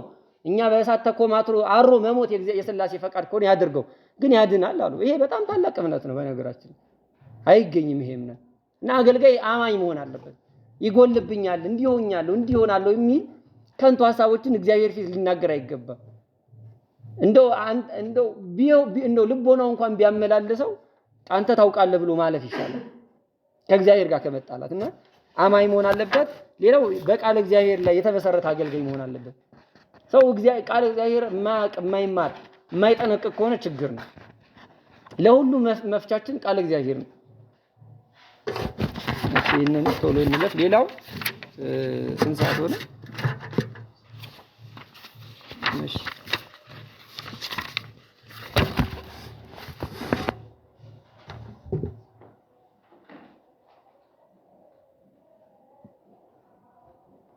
እሺ አገልግሎትና አገልጋይ የሚል እናያለን። አገልግሎትን ቅድም አይተናል።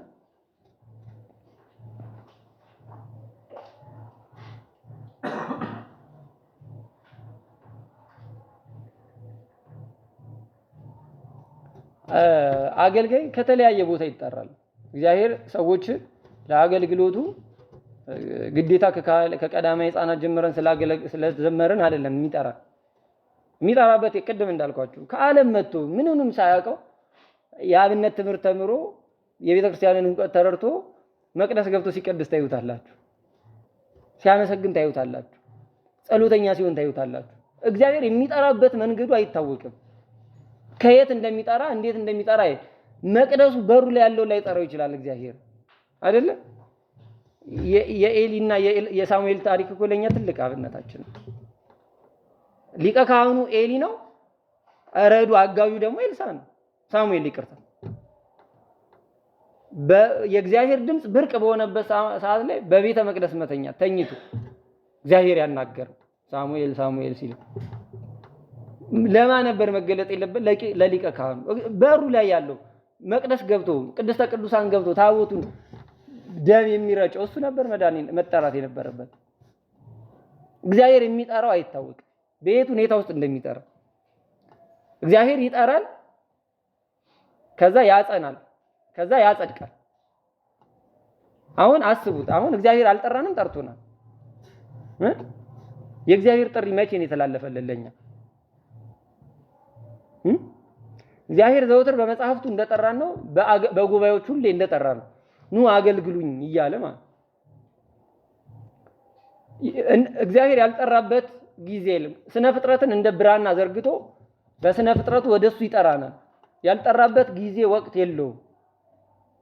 ያንን እያስተዋሉ መምጣት የኛ ድርሻ ነው። እግዚአብሔር ከብዙ ቦታ ጥሪዎችን ያስተላልፋል። ከዛም ጥሪውን ተቀብሎ የመጡትን ደግሞ አገልግሎት አስታጥቆ ይልካቸዋል። ሙሴን ለምን ጠራው ቢባል ህዝቡን ነፃ ያወጣለት ዘንድ ጠራው። ኢያሱን ለምን ጠራው ቢባል ምድረ ርስትን ያከፋፍላቸው ዘንድ ጠራው። ድንግል ማርያምን ለእናትነት በአገልግሎት መረጣት አይደል? የሚገባት አሁን እንዲህ ሲባል ለሙሴ አድልቶ ለኢያሱ አድልቶ አይደለም፣ ለድንግል ማርያም አድልቶ አይደለም። እግዚአብሔር እንዲሆን ያስደረገው ምንድነው? ለነዚህ ቅዱሳን እንዲያደርግ ሙሴን የብርሃን ሰሌዳ ያደረገው አይደል? የሰናፍጭ ቅንጣት ታክል ብርሃን አምጥቶ በግንባሩ ቢስልበት እስራኤላውያን ማየት ተስናቸው ተገልበብ ለነ ሙሴ ተገልበብ ለነ ሙሴ ወይ ተሸፈና አሰኛቸው። የብርሃን ሰሌዳ ያደረገው በምኑ ነው ቢባል ለአገልግሎት ያለው ሐሳብ ነው ለሙሴ። እግዚአብሔር አዳይ ወይም አይደለም። ያውቀናል ያልኳችሁ ቅድም ለዚህ ነው። ምን ቢሰጠኝ ምን ድረስ ላደርስለት እንደሆነ ያውቀኛል። የሚሾመኝ በብዙ ሊሾመኝ ሲፈልግ አጠራሬን ይለየዋል። አሁን ስራ አመራር የምትመርጡት እንዴት ነው? እጃችሁን አውጥታችሁ አካሊው ሲባል በእርግጥ አሁን እኛ በጓደኝነት ነው የምንመርጠው። አገልግሎቱ ይሰራ ይመለከተን ጓደኛችን ብቻ የሆነ እዛ ስራ አመራር ቦታ ላይ ያለውና እንደዛ ነው ሐሳባችን። ሁሉም ሰንበት ትምህርት ቤት አመል ጸባይ ስለሆነ ግን አገልግሎቱ ነው ዋናው እኮ መታየት ያለበት። እነሱ ለአገልግሎቱ ዝግጁዎች እንደሆኑ በህይወታቸው ይታያሉ። ፍጻሜያቸውን ያውቀዋል እግዚአብሔር። አሁን እመቤታችን ይባላል አይደለ? ቅድስት ስለሆነች ነው አምላክን የወለደችው ወይስ አምላክን ስለወለደች ነው ቅድስት የሆነችው? ቅድስት ስለሆነች አስተንፈሰ ዋጼ ነው ወሰምረ መዓዛ ዚያኪ አይደል? አስተንፈሰ አሻተተ መረመረ ሁሉን አየ እንዳንቺ ያለ አላገኝም። ያድርባቸው ዘንድ አንስተ ገሊላ የገሊላ ሴቶችን ሁሉ በእስራኤል ያሉ ቆነጃጅቶችን ሁሉ መረመራቸው፣ ተነፈሰ፣ አሻተተ፣ አያቸው። እንዳንቺ ያለ ግን መዓዛ ደምግባት መዓዛ ቅድስና ያለ አላገኝም። በአንቺም ላይ ሊያርፍ አንድያ ልጁን ወደ አንቺ ሰደደ አይደል? ሆና ተገኝታ እመቤታችን ለአምላክን ለመቀበል በተገባ ሆነ የተገኘች እሷ ብቻ ነው። ስለዚህ ያየናል እግዚአብሔር ሲጠራን ይጠራናል። ሁላችንም ለእሱ አገልጋዮች ተጠርተናል። ከዛ ደግሞ ጽናታችን ይታያል። ለአገልግሎት ምን ያህል ጽኑዓን ነን እኛ። ቅድም የዘረዘርናቸው በመራብ በመጠማት በመታረዝ በመድከም እህል በማጣት አሁን ይሄን እንምላችሁ እንደው በረሃ ሄደን እናገለግላለን እናድል ከፊት ለፊቶቻችን የሚመጡት አገልግሎቶች አሁን የሚያስርቡን የሚያደክሙን ይሆናሉ። ግን በዚህ ውስጥ ሆነን ማንን ነው ማሰብ ያለብን? ይሄ እንግዲህ የራሳችን ስራ ይሆናል ማለት። ስለዚህ ለአገልግሎት ይጠራል እግዚአብሔር። ግን የሚጸና ብዙ አይኖር ለራሱ መድኃኔ ዓለም ኢየሱስ የተጠሩ ብዙዎች ናቸው፣ የተመረጡት ግን ጥቂቶች ናቸው ብሎ እንደነገረ ሐዋርያ ቅዱስ ጴጥሮስ ደግሞ በሁለተኛ ጴጥሮስ በምዕራፍ 1 ላይ እንደዚህ ይለናል። ስለዚህ ወንድሞቼ መጠራታችሁንና መመረጣችሁን ታጸኑ ዘንድ ከፊት ይልቅ ትጓል። መጠራታችሁንና መመረጣችሁን እግዚአብሔር ጠርቶናል፣ ክርስቲያን አድርጎ ጠርቶናል። መርጦ ደግሞ አገልጋይ አድርጎ በቤቱ ሾሞናል። ትጸኑ ዘንድ አለ ደግሞ ትጸኑ ዘንድ ከፊት ይልቅ አሁን ከምታገለግሉበት አገልግሎታችሁ የበለጠ ትጉ። ምክንያቱም ድካም ስላለው አሁን ባለን ነገር መርካት የለብንም ክርስቲያኖች። አሁን ላይ በቃ አሁን ጥጉ የአገልግሎት ጥግ ደግሞ አላየነውም። አገልግሎት ሲጀመር አሁን አገልግሎት ነው ብለን ብናወራ በኋላ ጊዜውን ካለ እናየዋለን። አገልግሎት እያገለገልን ነው ወይ ቢባል አይደለም። እውነት እንነጋገር ከተባለ የሆነ የምንፈልገው ነገር አለ፣ እሱን እያሟላን ነው። በቃ ልቦናችን ውስጥ ለሰው ማንናገረው ግን የሸሸግነው ነገር አለ፣ እየተፈጸመ ነው። የመጠራት ዓላማው ነው።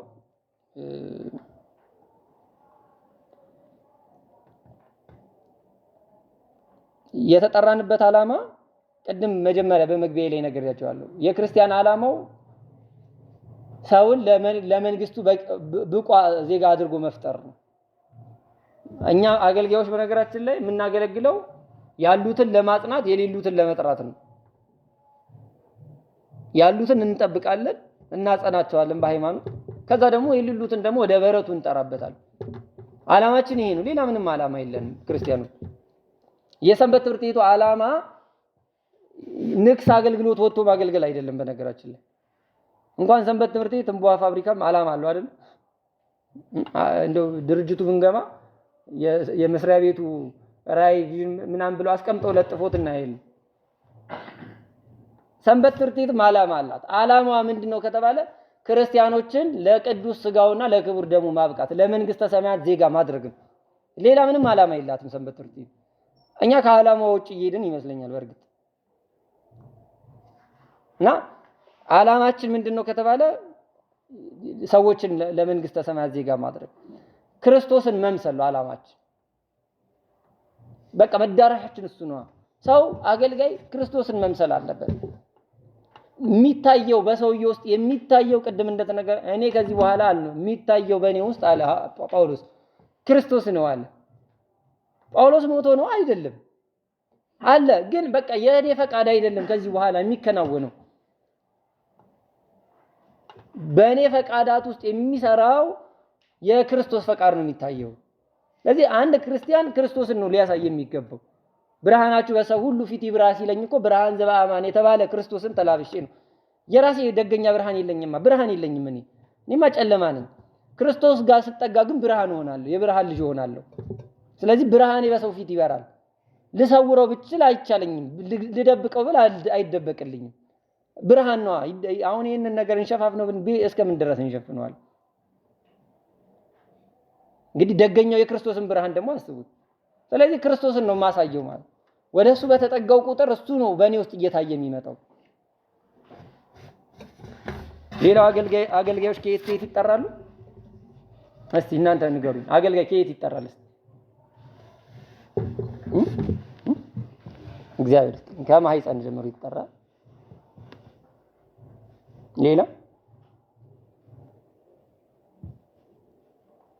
ሌላ ከማህፀን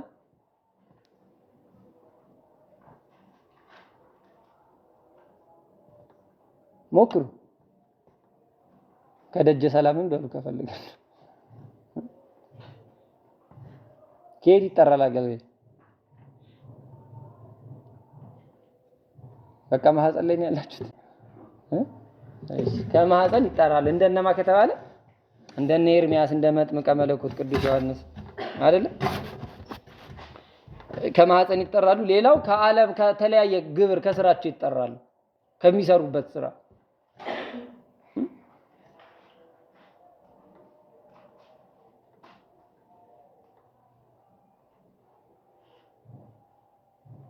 ደብረ ሊባኖስ የሚያስጎበኙትን አባት ታውቋቸዋላችሁ?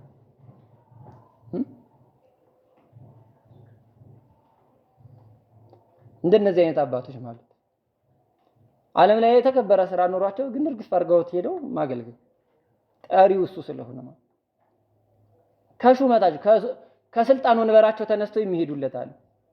ከሀገረ ገዥነታቸው ተነስተው የሚኮበልሉ አሉ። እንደነ አቡነ አረጋዊ ያሉ፣ እንደነ ቅዱስ ማቴዎስ ያሉ ደግሞ ከቀራጭነት መንበራቸው ተነስተው የሚሄዱ አሉ። እንደነ ቅዱስ ዮሐንስ ደግሞ የአባታቸውን የዘብዴዎስን ታንኳ እየጣሉ መረባቸውን እያስረከቡ ተከተሉኝ የሚል ቃል ሰምተው ደግሞ የተከተሉት አሉ። ከስራቸው ተነስተው ይሄዳሉ፣ ወደ ኋላ ያላሉ። አበብዙአን አብርሃም ጻጻ እንበይር ከተፈለጠ ማዝማዲካ አብርሃም ከዘመዶች ተለይ ከሀገሩ ውጣ እኔ ወደ ማሳየ ወደ ምድር ውጣ ብሎ አምላኩ ሲያዘው ማቂን ጨርቀኝ አላለም። ተነስቶ ወጣ። ከምን ወርቃሉ የት ደርሳሉ መንፈስ ሊያና አላየውት ምን አልተመራመረውም። ለዚህ ነው ስራው የሃይማኖት መሰረት ብለን የምንናገርልን። በእምነት ድል ያደረጉ ተብሎ ከተጻፈላቸው ጀግኖች ተርታ የተጻፈው አብርሃም በእምነቱ ነው። አብርሃምን የሚያክል ጻድቅ አባት አማኝ ነው። ስለዚህ የተጠሩበትን መንገድ ጥሪያቸውን ተከትለው ይወጣሉ። የሚገርመው ደግሞ ሌላው የእግዚአብሔር ጥሪ ከኃጢአት መንደር የሚጠራቸው ሰዎች ናቸው። በኃጢአት ባህር ውስጥ ዋኝተው በኃጢአት ውስጥ ተጨማልቀው ኖረው የሚጠራቸው ይደንቁኛል። እኔ በእውነት ምን ያህል ፍቁር አምላክ መሆኑ ምን ነው በዚህ ምናችንንም እንደማይጠየፈን የምናየው በዚህ ነው። ዮሐንስ ሙሴ ጸሊምን ታውቁታላችሁ? ሽፍታ የሆነ ወንበዴ፣ ሴቶችን የሚደፍራቸው፣ ህፃናትን የገደለ በጣም ብዙ በደሎችን የበደለ እንዲሁም መጨረሻ ላይ ተጋድሎውን ሲፈጽም ምንድን ያለ የበርበራ ሰዎች መጥተው ገዳሙን ሲወሩት በራእይ ያወቀና ወንድሞች የምትሸሹ ካላችሁ ሽሹ፣ ጠላት እየመጣ ነው ገዳሙ ያላቃጥል አላቸው። እሺ ያሉና ግማሹ ጠፉ። ከዛ ግማሹ ምናምን አባታችን አንተ አትሸሽም አለ። እኔ ብዙዎችን በሰይፍ አርጄ ገድዬ ደማቸውን አፍስሻለሁ፣ ሰይፍ የፈዘዘ ደግሞ በሰይፍ ይጥፋ የሚል ቃል አለ። እኔ በእነሱ ሰይፍ ነው እሞታለሁ። 7 ወንድሞች አብረውት ቀሩ፣ አረፈ፣ ሰማዕትነቱን በዛ ተቀበለ። ህይወቱ ግን ብናየው ብዙ ኃጢአቶችን የፈጸመ ነው። ግን ይኸው ዛሬ እንመካበታለን። ስሙን እየጠራን ማርያምን ተፍረትን ብናያት በዝሙት ህይወት የምትተዳደር ሴት ናት አይደል? በኃጢአት ሰዎች የሚጠየፏት አይደል? ሊነኳት ሊያዩት የሚጠየፏት መጣች። ግን የጌታ እግር ስር እየዳበሰች በፀጉሯ እያሸች ይቅር በልኝ ምንም አማራጭ ስለሌለን እኮ ነው ክርስቲያኖች። በነገራችን ክርስቶስ እግር ስር ከመውደቅ ሌላ አማራጭ አልቀረበልን እና ጥሪው ይደንቃል። የሥላሴ እንዴት እንደሚጠራ ሰዎች አይሆንም ያሏቸው። ለምሳሌ 12 ሐዋርያትን ብናይ ከ12 ሐዋርያት ነገር አሳክቶ ቃል ደርድሮ ተከራክሮ ማሳመን የሚቻል የለውም። እንደው የከተማ ሰው ተብሎ ቢጠራ ይሁዳ ነበር። እሱም ያው ብልጣብልጥነቱ አሸንፎት ወጣ ከሐዋርያነት። ሌሎቹ ግን ምንም የማያውቁ ገበሬዎች ናቸው። ምንም የማያውቁ ያልተማሩ ተብሎ የሚታሰቡ ከፈሪሳውያን ወገን ከሰዱቃውያን ወገን አልመረጠም እግዚአብሔር ሐዋርያትን ሲመርጥ። በጣም ከተናቁት መንደሮች እየገባ ሐዋርያትን መረጠ። ዓለምን ግን አጣፈጠበት። ይደንቃል ሥላሴ ያጠራሩ እና የሚጠራው በእንደዚህ አይነት ቅዱስ ጳውሎስን ከሐሳዳጅነት ክርስቲያኖችን ከማሳደድ መልሶ አብያተ ክርስቲያናትን የሚያሳንሳል እና የእግዚአብሔር ስራው ሌላው የአገልግሎት ዝግጅት ነው።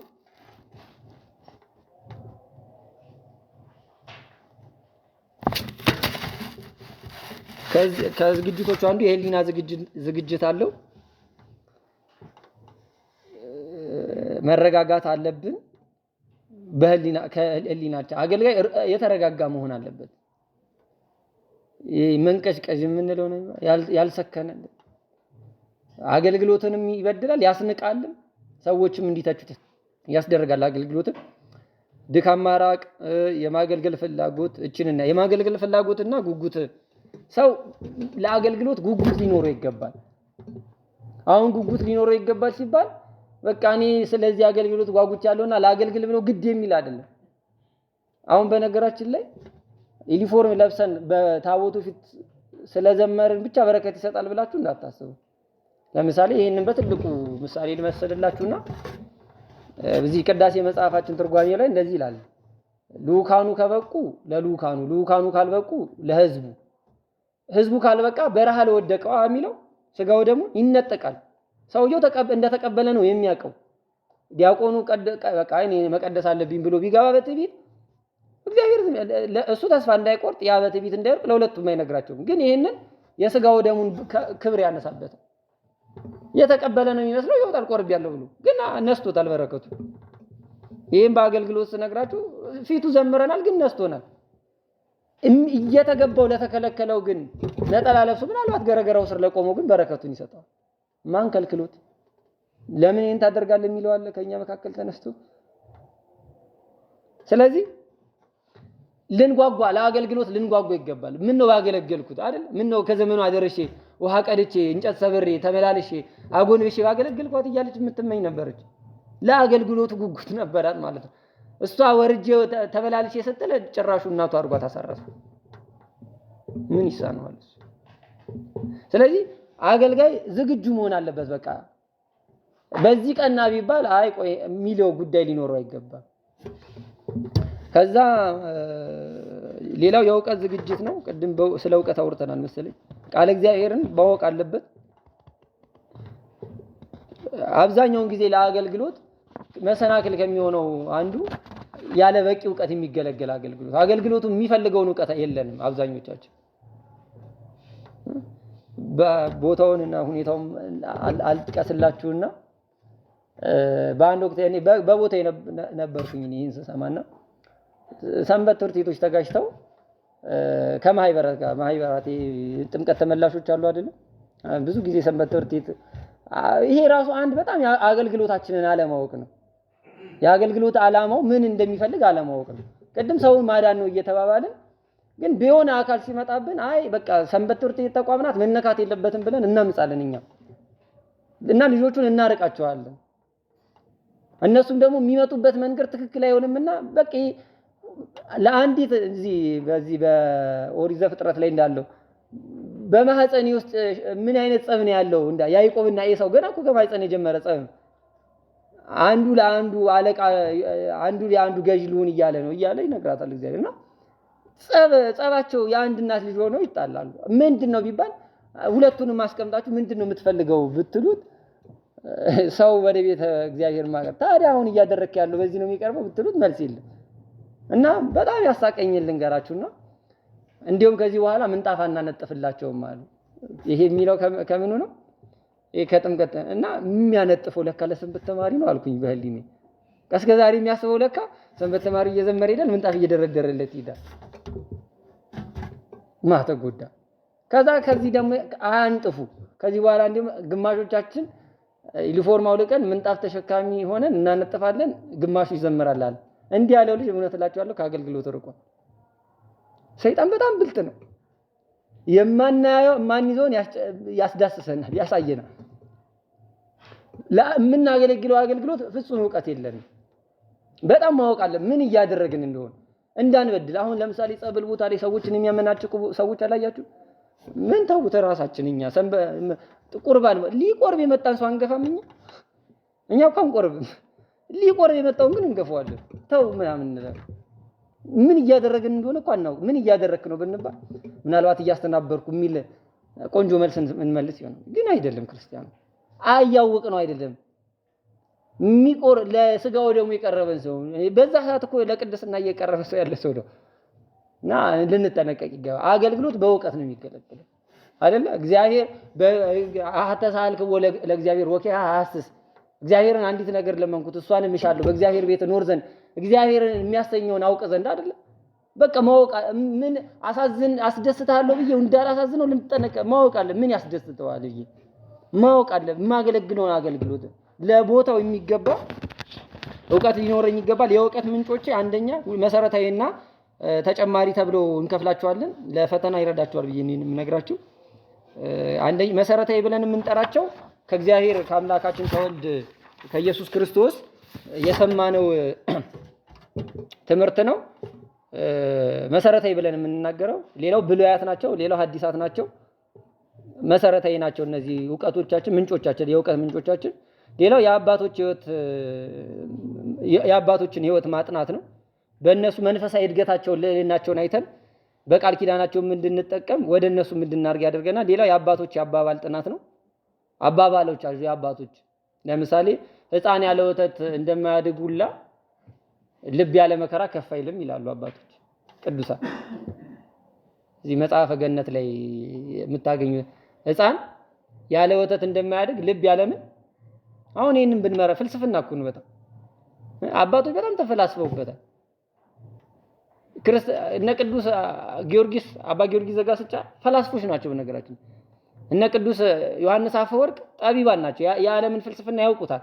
ለዘመኑ የነበሩት ኤቲስቶች ፈተና የሆኑባቸው፣ ለፈላስፎች ፈተና የሆኑባቸው በዘመኑ የነበረውን ፍልስፍና በደንብ ያውቁት ነበር። የዓለምን ፍልስፍና ተነጋግረው የንግግር ክህሎት ራሱ ሰልጥነው ነው እኮ ወደ ገዳማት የሄዱት። እነ ቅዱስ ዮሐንስ አፈወርቅ ድል ያደረጉት በዘመኑ የመናፍቃንን አፍ ያዘጉት በጥበባቸው ነው፣ በፍልስፍናቸው ነውና ሕፃን ልጅ ያለው ሰው ልቦናው ከፍ የሚከብረው በምንድን ነው ቢባል በመከራ ነው። ክርስትና መከራ ስለሆነች ማለት እና ሌላው ተጨማሪ ዕውቀቶች ብለን የምንጠራቸው ናቸው። የዘመኑን አስተሳሰብና አመለካከት መረዳት ነው። አባ ጊዮርጊስ ዘጋስጫ ድንቅ ጸሎት አለችው እዚህ በአርጋኖን የማክሰኞው ጸሎቱ ላይ ድንግል ሆይ ዛሬ ዓለም ከደረሰበት ጥበቡ ዕውቀቱ አድርሽኝ ይላታል። ኋላም በልጅሽ በቀኙ መቆም ነው። ዛሬ ክርስቲያኖች አገልጋዮች አንድ መማር እዚህ ቅዱስ ጳውሎስ ስማር የኔታ ሃይማኖት የሚባሉ አሉ። በጣም ደግ አባት ናቸው። ምሁር፣ በጣም ፈላስፋ ናቸው። ዕውቀት ያላቸው መምህር ናቸው እና ይገርማቸዋል። እንግዲህ ወጣት ነን፣ ከዘመኑ ቴክኖሎጂ አለን። በስልክ እጃችን ላይ ስማርት ስልኮችን ይዘን ነው የምንቀሳቀሰው ምናምን እና ያኔ ተማሪ እያለሁ እዛ እሳቸው የሚጠቀሟት ሰዓት እቺ የምታበሯ እንዲ ብርድ ልብስ ውስጥ ገብተን የምናበራ ሰዓት የለች የምታበሯ እሷ ሰዓት ነው ያለቻቸው። የሚገርማችሁ እኔ ስማርት ስልክ ይዤ መረጃ የለኝም። ጉባኤ ስገባ ዛሬ እንዲህ ተፈጠረ ብለው ጉባኤ ላይ ይነግሩናል። ዓለሙን በደንብ ነው የሚያውቁት፣ በደንብ ነው የሚረዱት። ለምን ካላችሁ ለኛ ጠቀመን። እነሱ ያንን ማወቃቸው ምን እየተደረገ እንደሆነ እንሰማለን ከሳቸው እና ለመረጃ በጣም ቅርብ ናቸው እና የዘመኑን አስተሳሰብና አመለካከት መረዳት ማለት ለዘመኑ የሚመጥን አሁን ለምሳሌ በትርጓሜ መጽሐፍቶቻችን ላይ የተጻፉ በድሮ ጊዜ የተጻፉ ስለሆኑ ለምሳሌ ትርጓሜ ይተረጎምና ምሳሌ ሲሰጥ ልክ እንደ ልደታ ውሃ ይላል። ልደታ ውሃ የምትባለው ልደታ ጎንደር ውስጥ ያለች ውሃ ናት። እና እኔም አላውቃትም አልዋሻቸውም፣ ፈዋሽ ናት ይባላልና ለዘመኑ ሰዎች እንደ ልደታ ውሃ ሲባል ምን ይሰጣቸዋል መሰላችሁ? መልእክት አለው አይደለ? ያውቁታል። በቃ እንደዛ ምሳሌ ያደረገላቸው። አሁን እኔና እናንተም ለምናስተምራቸው ሰዎች ያን እነሱ የሚረዱበትን መንገድ ነው ልንነግራቸው የሚገባ። ዘመኑን መምሰል ማለት ማወቅ፣ መዋጀት በሚገባው ማለት ነው። በሚረዳው መልኩ ነው ሊነገረው የሚገባው። ከዛ ጥያቄዎችና ትችቶችን ማወቅ፣ ቤተክርስቲያን የሚሰነዘሩትን የዘመኑን የአኗኗር ህይወት ማወቅ። አኗኗሩን ሳናውቅ ዝም ብለን ብናስተምረው ከባድ ነው የሚሆነው። በሐዋርያት ስብከት በጣም ጥበበኛ የሚባለው እንዲያውም ቅዱስ ጳውሎስ ነው አይደል? ቅዱስ ጴጥሮስ ይሄ የሞተውን በእግዚአብሔር ባላመናችሁ ነው ብሎ በትዕቢት ቢነሳ እንትን ቢላቸው ይቅርታ፣ ይሄ የሞተው እግዚአብሔርን ስለማታምኑ ሲላቸው አሕዛብ ቁጦች ናቸውና ሊገሉት ተነሱ። ጳውሎስ ጥበበኛ ነበርና ቀድሞ ከሁሉም በጥፊ እሱ መታው። እንዲህ ጳውሎስ ወደ ቀደመ ግብሩ ተመልሶ ነው ብሎ አሰበ። ግን አይደለም፣ አሕዛብ ቁጦች ነውና ሊገሉት ነው የፈለጉት። በቃ ከነሱ ግድያ እሱ ጥፊ ይሻለዋል። አንዴ በጥፊ መታውና እንግዲያውስ የሚያስነሳልን ከሆነ በአንተ አምላክ እናምናለን አለ። ከዛ ቅዱስ ጴጥሮስ መጸለይ ጀመረ፣ ይሄን ሙት አስነሳ ብሎ።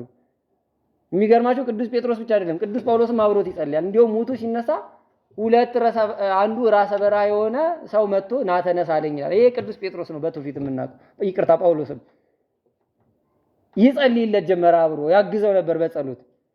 ቀድሞ በጥፊ እንደመጣው ሙቱ ሲነሳ ቀድሞ እኔ በአንተ አምላክ አምናለሁ ብሎ ሰገደ። የሚያምነውን አምላክ። አሕዛብ ሞኞች ናቸውና አብረው ሰገዱ። ምንድነው የአኗኗር ህይወታቸውን ማወቅ። ዝም ብሎ አይሰበክም። እነ ቅዱስ ማርቆስ ወደ ከተማው ገብተው ምን ብለው እንደሚሰብኩ ግራ ይገባቸው ነበር። ምክንያት ይፈልጋሉ፣ ምን ብለን እንስበክ ብለው እና አኗኗራቸውን ማወቅ። አሁን ሐመር ሄደን ኢየሱስ ክርስቶስን ተቀበሉ ብንል አስባቸዋል? ጴንጤው ሄዶ እኮ እዛ አይሰብክም። እዚህ አዲስ አበባ ሄደን እንፈበናል እንጂ ሄዱ ያሳምናቸው እዛ ያሉትን አኗኗራቸውን አሳምኖ መምጣት። በረከታቸው ይደረብና እና አቡነ ፊልጶስ አሁን የሚሰሩ ስራ ያስገርማል። ከማህበረ ቅዱሳን ጋር ወንጌል ያልተዳረሰችበት ሄዶ አዳርሶ እና እንደዛ ነው። እና ጥሪን መቀበለው እሺ፣ አገልጋይ ባህሪያት ናቸው። አገልጋይ መንፈሳዊ መሆን አለበት። ፈጠን ልበላ። አገልጋይ መንፈሳዊ መሆን አለበት። ይሄ ምንም የሚያጠያይቅ አይደለም አይደል? የአገልጋዮች ባህሪያት ላይ መንፈሳዊ መሆን አለበት። መንፈሳዊ ሲባል እንዴት ነው ከተባለ እግዚአብሔርን ማስቀደም አለበት። አንድ አገልጋይ ማንን ማስቀደም አለበት? እግዚአብሔርን ማስቀደም አለበት። ለምኑም ነገሮቹ ማለት ነው። ከትዳሩ፣ ከእናት ከአባቱ፣ ከልጆቹ፣ ከስራው፣ ከሙሉ ነገሩ፣ ከማህበረሰቡ እግዚአብሔር ነው ከራሱ ቅድሚያ የሚሰጠው። ራሱን ይካር ስላለ ማለት ራሱ። ለዚህ ምሳሌያችን አበብዙኃን ነው። ከልጁና ከራሱ ከእግዚአብሔር ማረጠ እግዚአብሔር በቃ ሊሰዋው ወሰደ። ዘወትር ከእግዚአብሔር ጋር መሆን አለበት አገልጋይ። መንፈሳዊ ሲባል ልቡ እግዚአብሔር። አሁን እዚህ ጉባኤ ላይ ብቻ አይደለም፣ ስንወጣም እግዚአብሔርን እያሰብነው መኖር አለብን። ከሰዎች መሃል ብንቀላቀል ህሊናችንን ግማሹን ህሊና ለእግዚአብሔር መስጠት አለብን። ይሄ ማለት ጓደኛዬን ደስ ይበለው ብዬ ክፉ ቃላትን ከምናገር፣ እሱን ላስቀው ብዬ ሌሎች ነገሮችን ከማድረግ እግዚአብሔርን ያሳዝነዋል ብዬ ተጠንቅቆ ከጓደኛዬ ጋር መቀመጥ ማለት ነው። ዘወትር እግዚአብሔር ፊት መቀመጥ። ለዚህ ምሳሌያችን ዮሴፍ ነው። ይሄንን በእግዚአብሔር ፊት አላደርገውም ያለ። በጸሎት መትጋት አለበት። ይሄ ምንም ጥያቄ የሌለው አገልጋይ ጸሎተኛ መሆን አለብን። ያለ ጸሎት ምን ይደረጋል? አቡነ ሽኖዳ በረከታቸው ይደርብንና ያለ ጸሎት ከሚደረግ አገልግሎት ይልቅ ያለ አገልግሎት የሚደረግ ጸሎት ይበልጣል ይላሉ። አሁን ትላንትና ውዳሴ ማርያም የደገማችሁበት ሰዓት ነበራችሁ? ይደገማል እንዴ እንዳላችሁ ነው የምቆጥረው። ዝምታ። አዎ ይደገማል። ውዳሴ ማርያም ግሌ ነው። እኔ የማህበሩማ ተደግሟል፣ ተጸልዩዋል አይደለ? የደገመበት ሰዓት ነበረ። እንግዲህ ያ ማለት ነው ለጸሎት መትጋት አለብን። ከምስጢራት መካፈል አለብን። የቆረባችሁት መቼ ነው? የቆረብነው መቼ ነው? መስከረም ላይ ነው? አራኩባችሁ ይቅር በሉኝ። ማለት እንደኔ መስላችሁ ጥር ላይ ነው መሰለኝ፣ ጥቅምት ላይ ነው መሰለኝ እናንተ ነው እንደ ይቅር በሉኝ። በዚህ ሳምንት ውስጥ ነው መሰለኝ ፈገግ አላችሁ ነው አይደለማ? ለክርስትናውም የቆረበኩ ይኖራል። ይሄን ይቅር ይበላል። ለነገሩ ፍልሰት አለች ማለት ለወላ ምንም ሳናቅ የመጣንባትና የቆረብንበት ግን ለስጋው ደሙ ያለን አመለካከት በጣም የወረደ ስለሆነ ነው ክርስቲያን። እኔ እንዴ አገልጋይ ያልቆረበ አገልጋይ እንዴት ነው አገልጋይ የሚሆነው? ሰው ሙዝ እየላጠ እንኩ ጉረሱ እንደማለት እኮ ነው እንዴ። ኧረ ይሄን በጣም እንደው በጣም እንትን ይሄ የማይመስል ምሳሌ ነው። እኔ በጣም በሚገርመኝ መዝሙር አለ ንቅረ መጠራ እናንተ ሰንበት ትምህርት ዘምሩታላችሁ። አውግዛችሁ ለይቴ እኛ ሳንቆርብ እንዴት ኑ ብለን ሰው ማዕድ ላይ ሳይቀመጥ ኑ ብሎ ይላል እንዴ? ምግብ ቤት አሁን ሰው ስታገኙ ምንድን ነው የምትሉት? ምግቡ ሳይመጣላችሁ እንብላችሁ ታላችሁ ሰው ይሁን ልክ ምግቡ ሲመጣ የምታውቁት ሰው ወይ የማታውቁት ቢሆን እንብላችሁ ማዕዱ ስለመጣ ማዕዱ ላይ ያለ ሰው ነው እንብላ የሚለው። ኑ እንቅረ ይሄ ቁርባን ክቡር ነው እጅግ የሚያስፈራ ምናፍ ነው። በምን አውቀ ነው ክቡር መሆኑን? ህይወት ውስጥ አለ ወይ? የሚታይ ነገር አለ ወይ? እና ማገልገል አለ። ከምስጢራት መሳተፍ አለብን። ንስሐ መግባት አለብን። መቁረብ አለብን። ማስቀደስ፣ መጸለይ፣ ጸበል መጠጣት፣ መጠመቅ። በተለይ ክርስቲያኖች አንጠመቅም። በነገር አገልጋዮች ተጠምቀን እናውቃለን። ጸበል ቤት ገብተን መሽታመምን እንዳትሉኝ ስታይል በሽተኛ እንመስላለን እንዴ እንዳትሉ። መጠመቅ አለብን ክርስቲያኖች። አጋንን ሰይጣን ዝም የሚል ሰይጣንም እኮ ሊኖርብን ይችላል። እንደዚህ አይነቱ አብሮ አደግ አጋንንት ነው አይደል ይተዋል። በጾም አብሮ ነው ያደገ። ስናማትብ የሚያማትብ ልምድ ያለው ቅዳሴ ስንገባ አብሮን የሚገባ ስናስቀድስ አብሮን የሚያስቀድስ የማይሰለቸው አብሮን ያደገ ልምዳችን ራሱ እኮ ሰይጣን ይሆነብናልና መጠመቅ አለብን። የሆነ ጸበል ቤት ሄደን ሌላው ምንድን ነበር? የአገልጋይ ባህሪያት ነው፣ መንፈሳዊ ነው። ትህትና ብዙ ጊዜ አውርተናል። አንድ ትህትና ልንገራችሁና ወደ ሌላው ርዕስ እንላለን። አገልጋይ ምን ጊዜም ትሁት መሆን ያለበት። ትህትናው ደግሞ ይሄ በቀመር ያለ ትህትና አይደለም። ይሄን ባደርግ ይሄ የሚመጣ ነው እያለ የሚያደርገው አይደለም። ትህትናው ምንድነው ካላችሁኝ የልብ ትህትና ነው። ቅዱስ ዮሐንስ መጥምቀ መለኮት ቅዱስ ዮሐንስ የጫማውን ጠፈር ልፈታው አይገባኝም ብሎ እሱ ስለ ጫማ ጠፈር ሲያስብ ክርስቶስ ግን አናቱን እንዲዳስስ አደረገው፣ እንዲያጠምቀው አይደለ? ያቺ እጁ የመለኮትን ራስ ዳሰሰች። አያችሁ የትህትናን ውጤት። አይገባኝም ብለን የራቅናቸውን አገልግሎቶች እግዚአብሔር በዛ ቦታ ላይ ሾመናል። ማንም አይከለክለውም እግዚአብሔርን። በነገራችን ላይ አሰራር ነው ህሊናችን ላይ የሚመጣው አይደለ? እግዚአብሔር በጣም ረቂቅ አምላክ ነው፣ ያደርግልናል። እኛ ብቻ እሱን ደስ ለማሰኘት እንድከም ክርስቲያኖች። ሌላው በጣም ቀላል ነው ከእግዚአብሔር ጋር የሆነ ሰው። ሌላው አርያ መሆን። እኛ አርያዎች ነን ወይ? አሁን ዩኒፎርም ለብሰን አውደ ምሕረት ላይ ትላንት በጣም ብዙዎች አዩን። እኔ አንዴ የመጀመሪያ ጊዜ ዩኒፎርም የለበስኩ ቀን አንድ ወንድም አለን እና አስጠኛችን ነበረ በሰዓቱ በዛ ጊዜና በሰዓቱ በጣም አናዶኛል፣ አልገባኝም ንግግሩ። አሁን በቃ እያደግኩ ስመጣና ነገሮችን እያስተዋልኳቸው ስመጣ ልክ ነው ማለት ጀምሬያለሁ። እና ምን አለ አገልግሎት እናንተ አለ የሞታችሁት ሙታን የሆናችሁት አለ መጀመሪያ ቀን አውደ ምሕረት ዩኒፎርም የምትለብሱ ቀን ነው፣ ከለበሳችሁ በኋላ ሙታን ናችሁ አለ። ምን ማለት ነው? ግራ ገብቶኝ ነበር ሳስበው፣ እውነት ነው። በቃ ከዛ በኋላ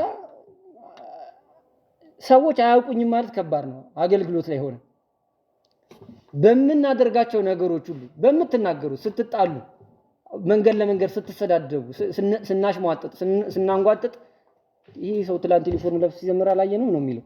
የመጀመሪያ ላይ አይራራላችሁ፣ መጠንቀቃል። አርያ መሆን አለበት። ብንፈልገው እንኳን መጠጣት እየፈለግን ወንዶች እየፈለግን እንኳን በቃ እንደው ሰዎች አይተው ሊሰናከሉ ይችላል። አምሮናል እኮ የታወቀ ጉዳይ።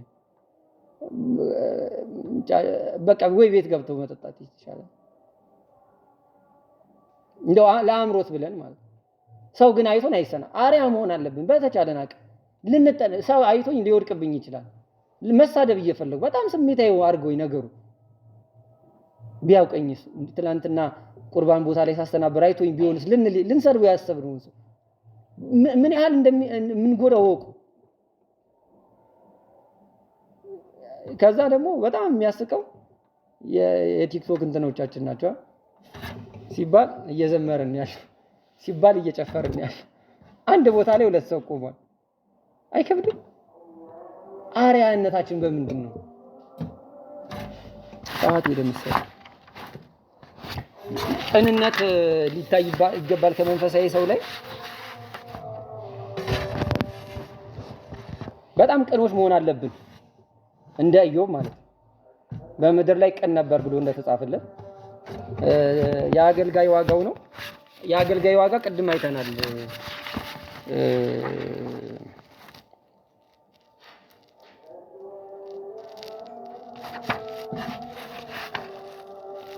ዋጋችን ቤት ነው። አዎ ሰማያዊ ዋጋ ነው። ሌላው ዛሬ ማየት የነበረብን ነው። በጣም ሰዓት ሄደ። ስንት ሰዓት ነው የጀመርነው?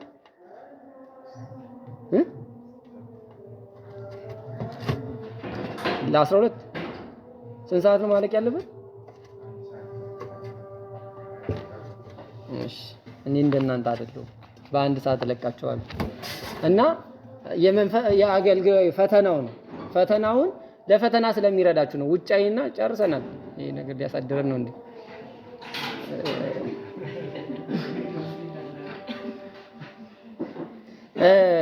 የአገልጋይ ፈተና ነው።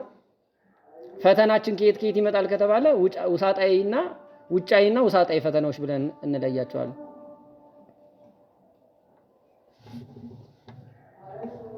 ውሳጣዊ ፈተናዎች ስለዚህ በቃ ከዘጋው ማን ላይ ጋር እግዚአብሔር ይስጥ ጨርሼ ነበረ። እንግዲህ በር ዘጋሱ።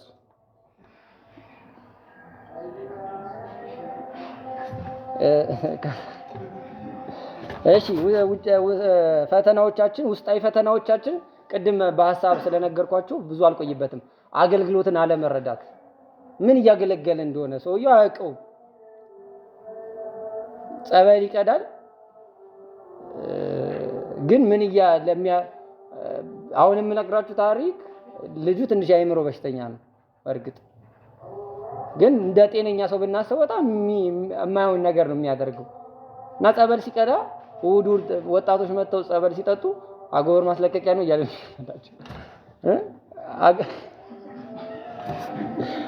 ፈጽሞ አገልግሎቱን አልተረዳውም። ገብታችኋል?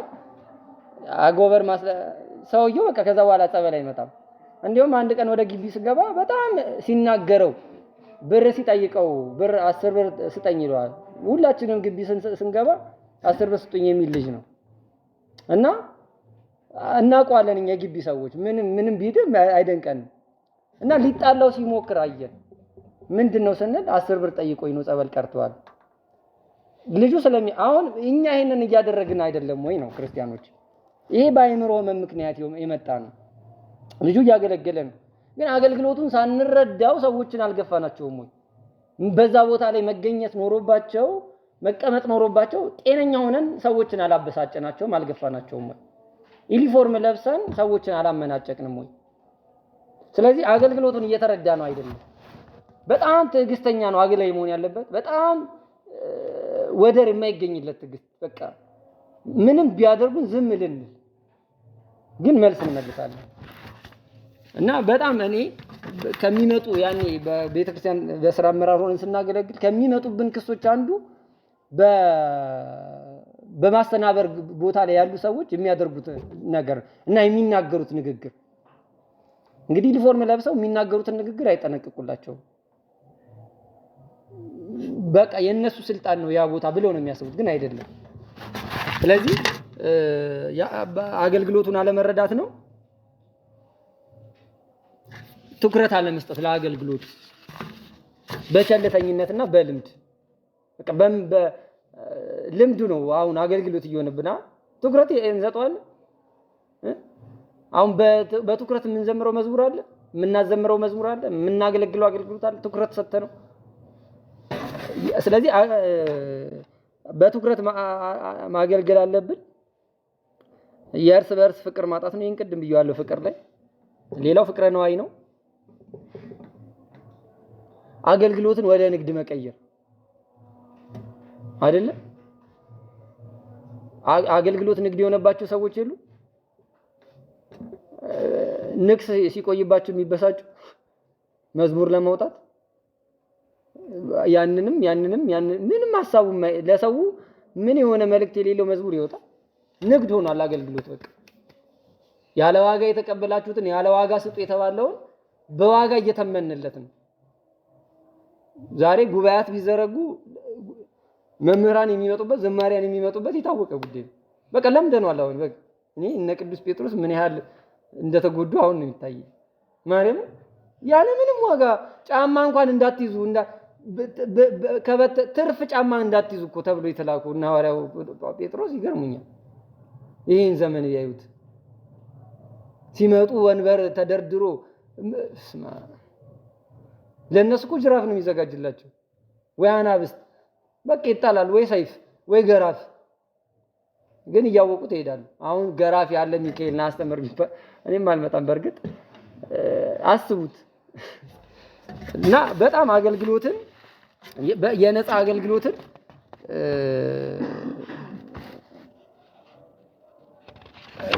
በገንዘብ ለመተመን እየታገልን ያለበት ጊዜ ይመስለኛል።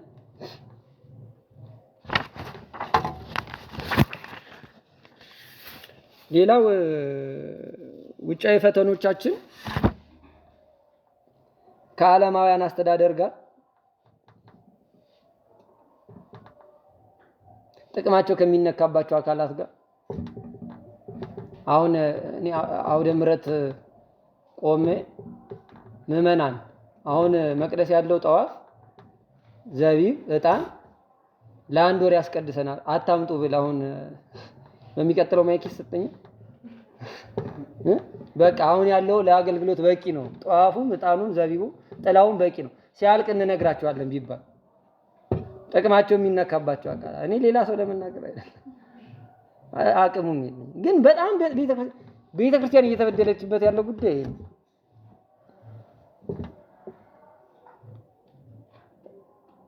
ሰንበት ትምህርት ቤትም የሆነ ቦታ ለማቀበል ስለሚፈልግ ደፍሮ አይናገርም። እንደው የነፃ አገልጋይ የሚባለው ሰንበት ተማሪ ቢከራከር ወይ ይሄንን ቦታ ይወስዱብኛል ብሎ ስለሚያስብ በቃ የፖለቲካ ስራ ነው የሚሰራው። በአጠቃላይ ክርስቲያኖች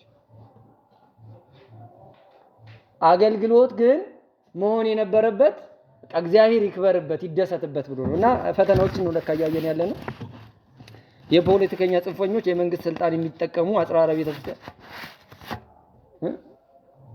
ሹምልኝ ላሾምክ ይሄንን ነገር ታደርጋለህ ተብሎ በነገራችን ላይ አሁን በዘመናችን ይሄንን አይተናል።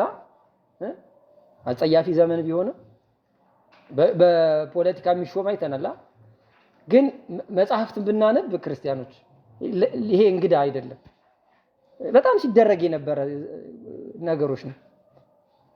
በዘመናቱ ሂደት ውስጥ ስንክሳር አንብቡ እስቲ በየዕለት ህይወታችሁ እነዚህን ታሪኮች ታገኟቸዋላችሁ። በጉቦ የተሾሙ በጉቦ መንበር ላይ ያለውን ጳጳስ አሰድደው በሱ ቦታ ለስልጣን ምቹ የሆነ ሰው እንዲያስቀምጡ እያደረጉ ቤተክርስቲያን እየተጎዳች ያለችው በዚህ ነው። እና ክርስቲያኑ አገልግሎት ፈተናው በጣም ብዙ ነው። የአገልግሎት መንገዱ በጣም ሩቅ ነው። እና ያንን መንገድ ለመወጣት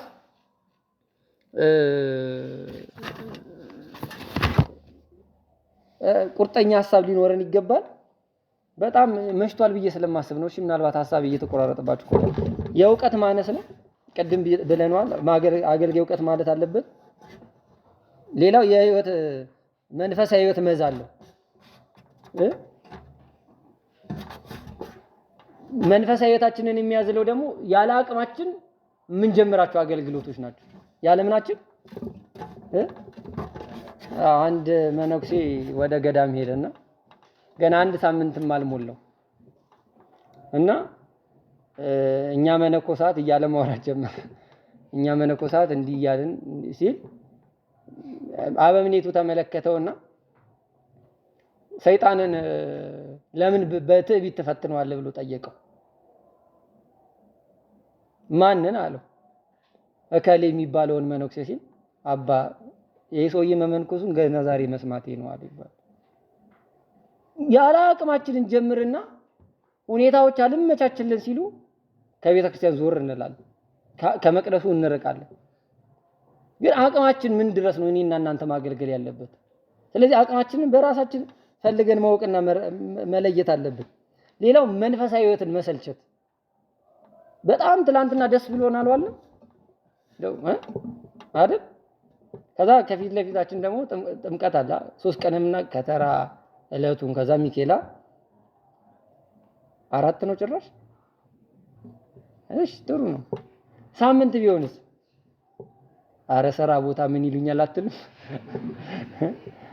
አይደል? እንትና የምንለው እኮ ነው። መንፈሳዊ ሕይወቱ ይሰለቸናል፣ ጣዕሙ ያልቅብናል አይደል? ስለዚህ መንፈሳዊ ሕይወትን አለመሰልቸት፣ እለት እለት አዲስ እንዲሆንብን መጓጓት። በነገራችን ላይ የምናሰለቸው ራሳችንን ፍላጎታችንን ልናሳካ ስለምናገለግልበት ማለት። አበው ግን የሚያስቡት ምንድነው ከተባለ ሚስጥሩን ነው የሚያስቡት። የሚዘምሩት ውስጥ ሚስጥር ውስጥ ነው ያሉት፣ የሚገለጥላቸው ሚስጥሩን ነው ያሉት። እና መንፈሳዊ ሕይወትን ከሰለቹ አካላት አንዱ ደቂቀ ሴት ናቸው አይደለ? ደቂቀ ሴት በደብረ ቅዱስ ይኖሩ ነበር። ደቂቀ ቃየል በእግረ ደብር ይኖሩ ነበር። ከዛ ተመለከቷቸው፣ ታች ሲያዩዋቸው ይጨፍራሉ። የዘላን ሕይወት ነው የሚኖሩ። እስከ መቼ እንደዚህ እንኖራለን አሉና ከደብረ ቅዱስ መንፈሳዊ ሕይወታቸው ሰለቹት። ስለዚህ ክርስቲያኑ መንፈሳዊ ሕይወት አለመሰልቸት ነው። ሌላው ዓላማችንን አለመርሳት ነው። ዓላማችን ምንድነው? ዓላማችሁ ምንድነው? ግን መጀመሪያ ዓላማ አለን የምናገለግልበት። ያ ዓላማችሁን አትርሱት። መጀመሪያ ቤተክርስቲያን የመጣንበት ዓላማ እሺ፣ መጀመሪያ የመጣንበት ዓላማ አይኑ ካወቅን ከተረዳን በኋላ ግን ዓላማዬ ከዚህ በኋላ ይሄ ነው ብለን የያዝነው ዓላማ አለ ልናደርሰው የሚገባ እና ዓላማ ደግሞ ያለ ዋጋ አይፈጸምም። እሺ ጨርሽ። ስለዚህ በዓላማችን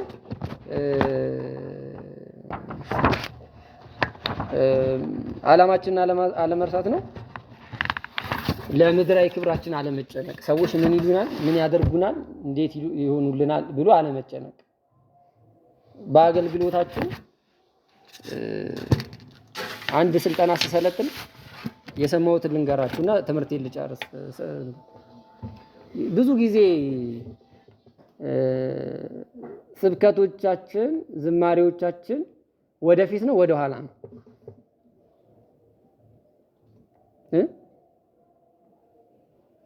ወደ ኋላ ነው?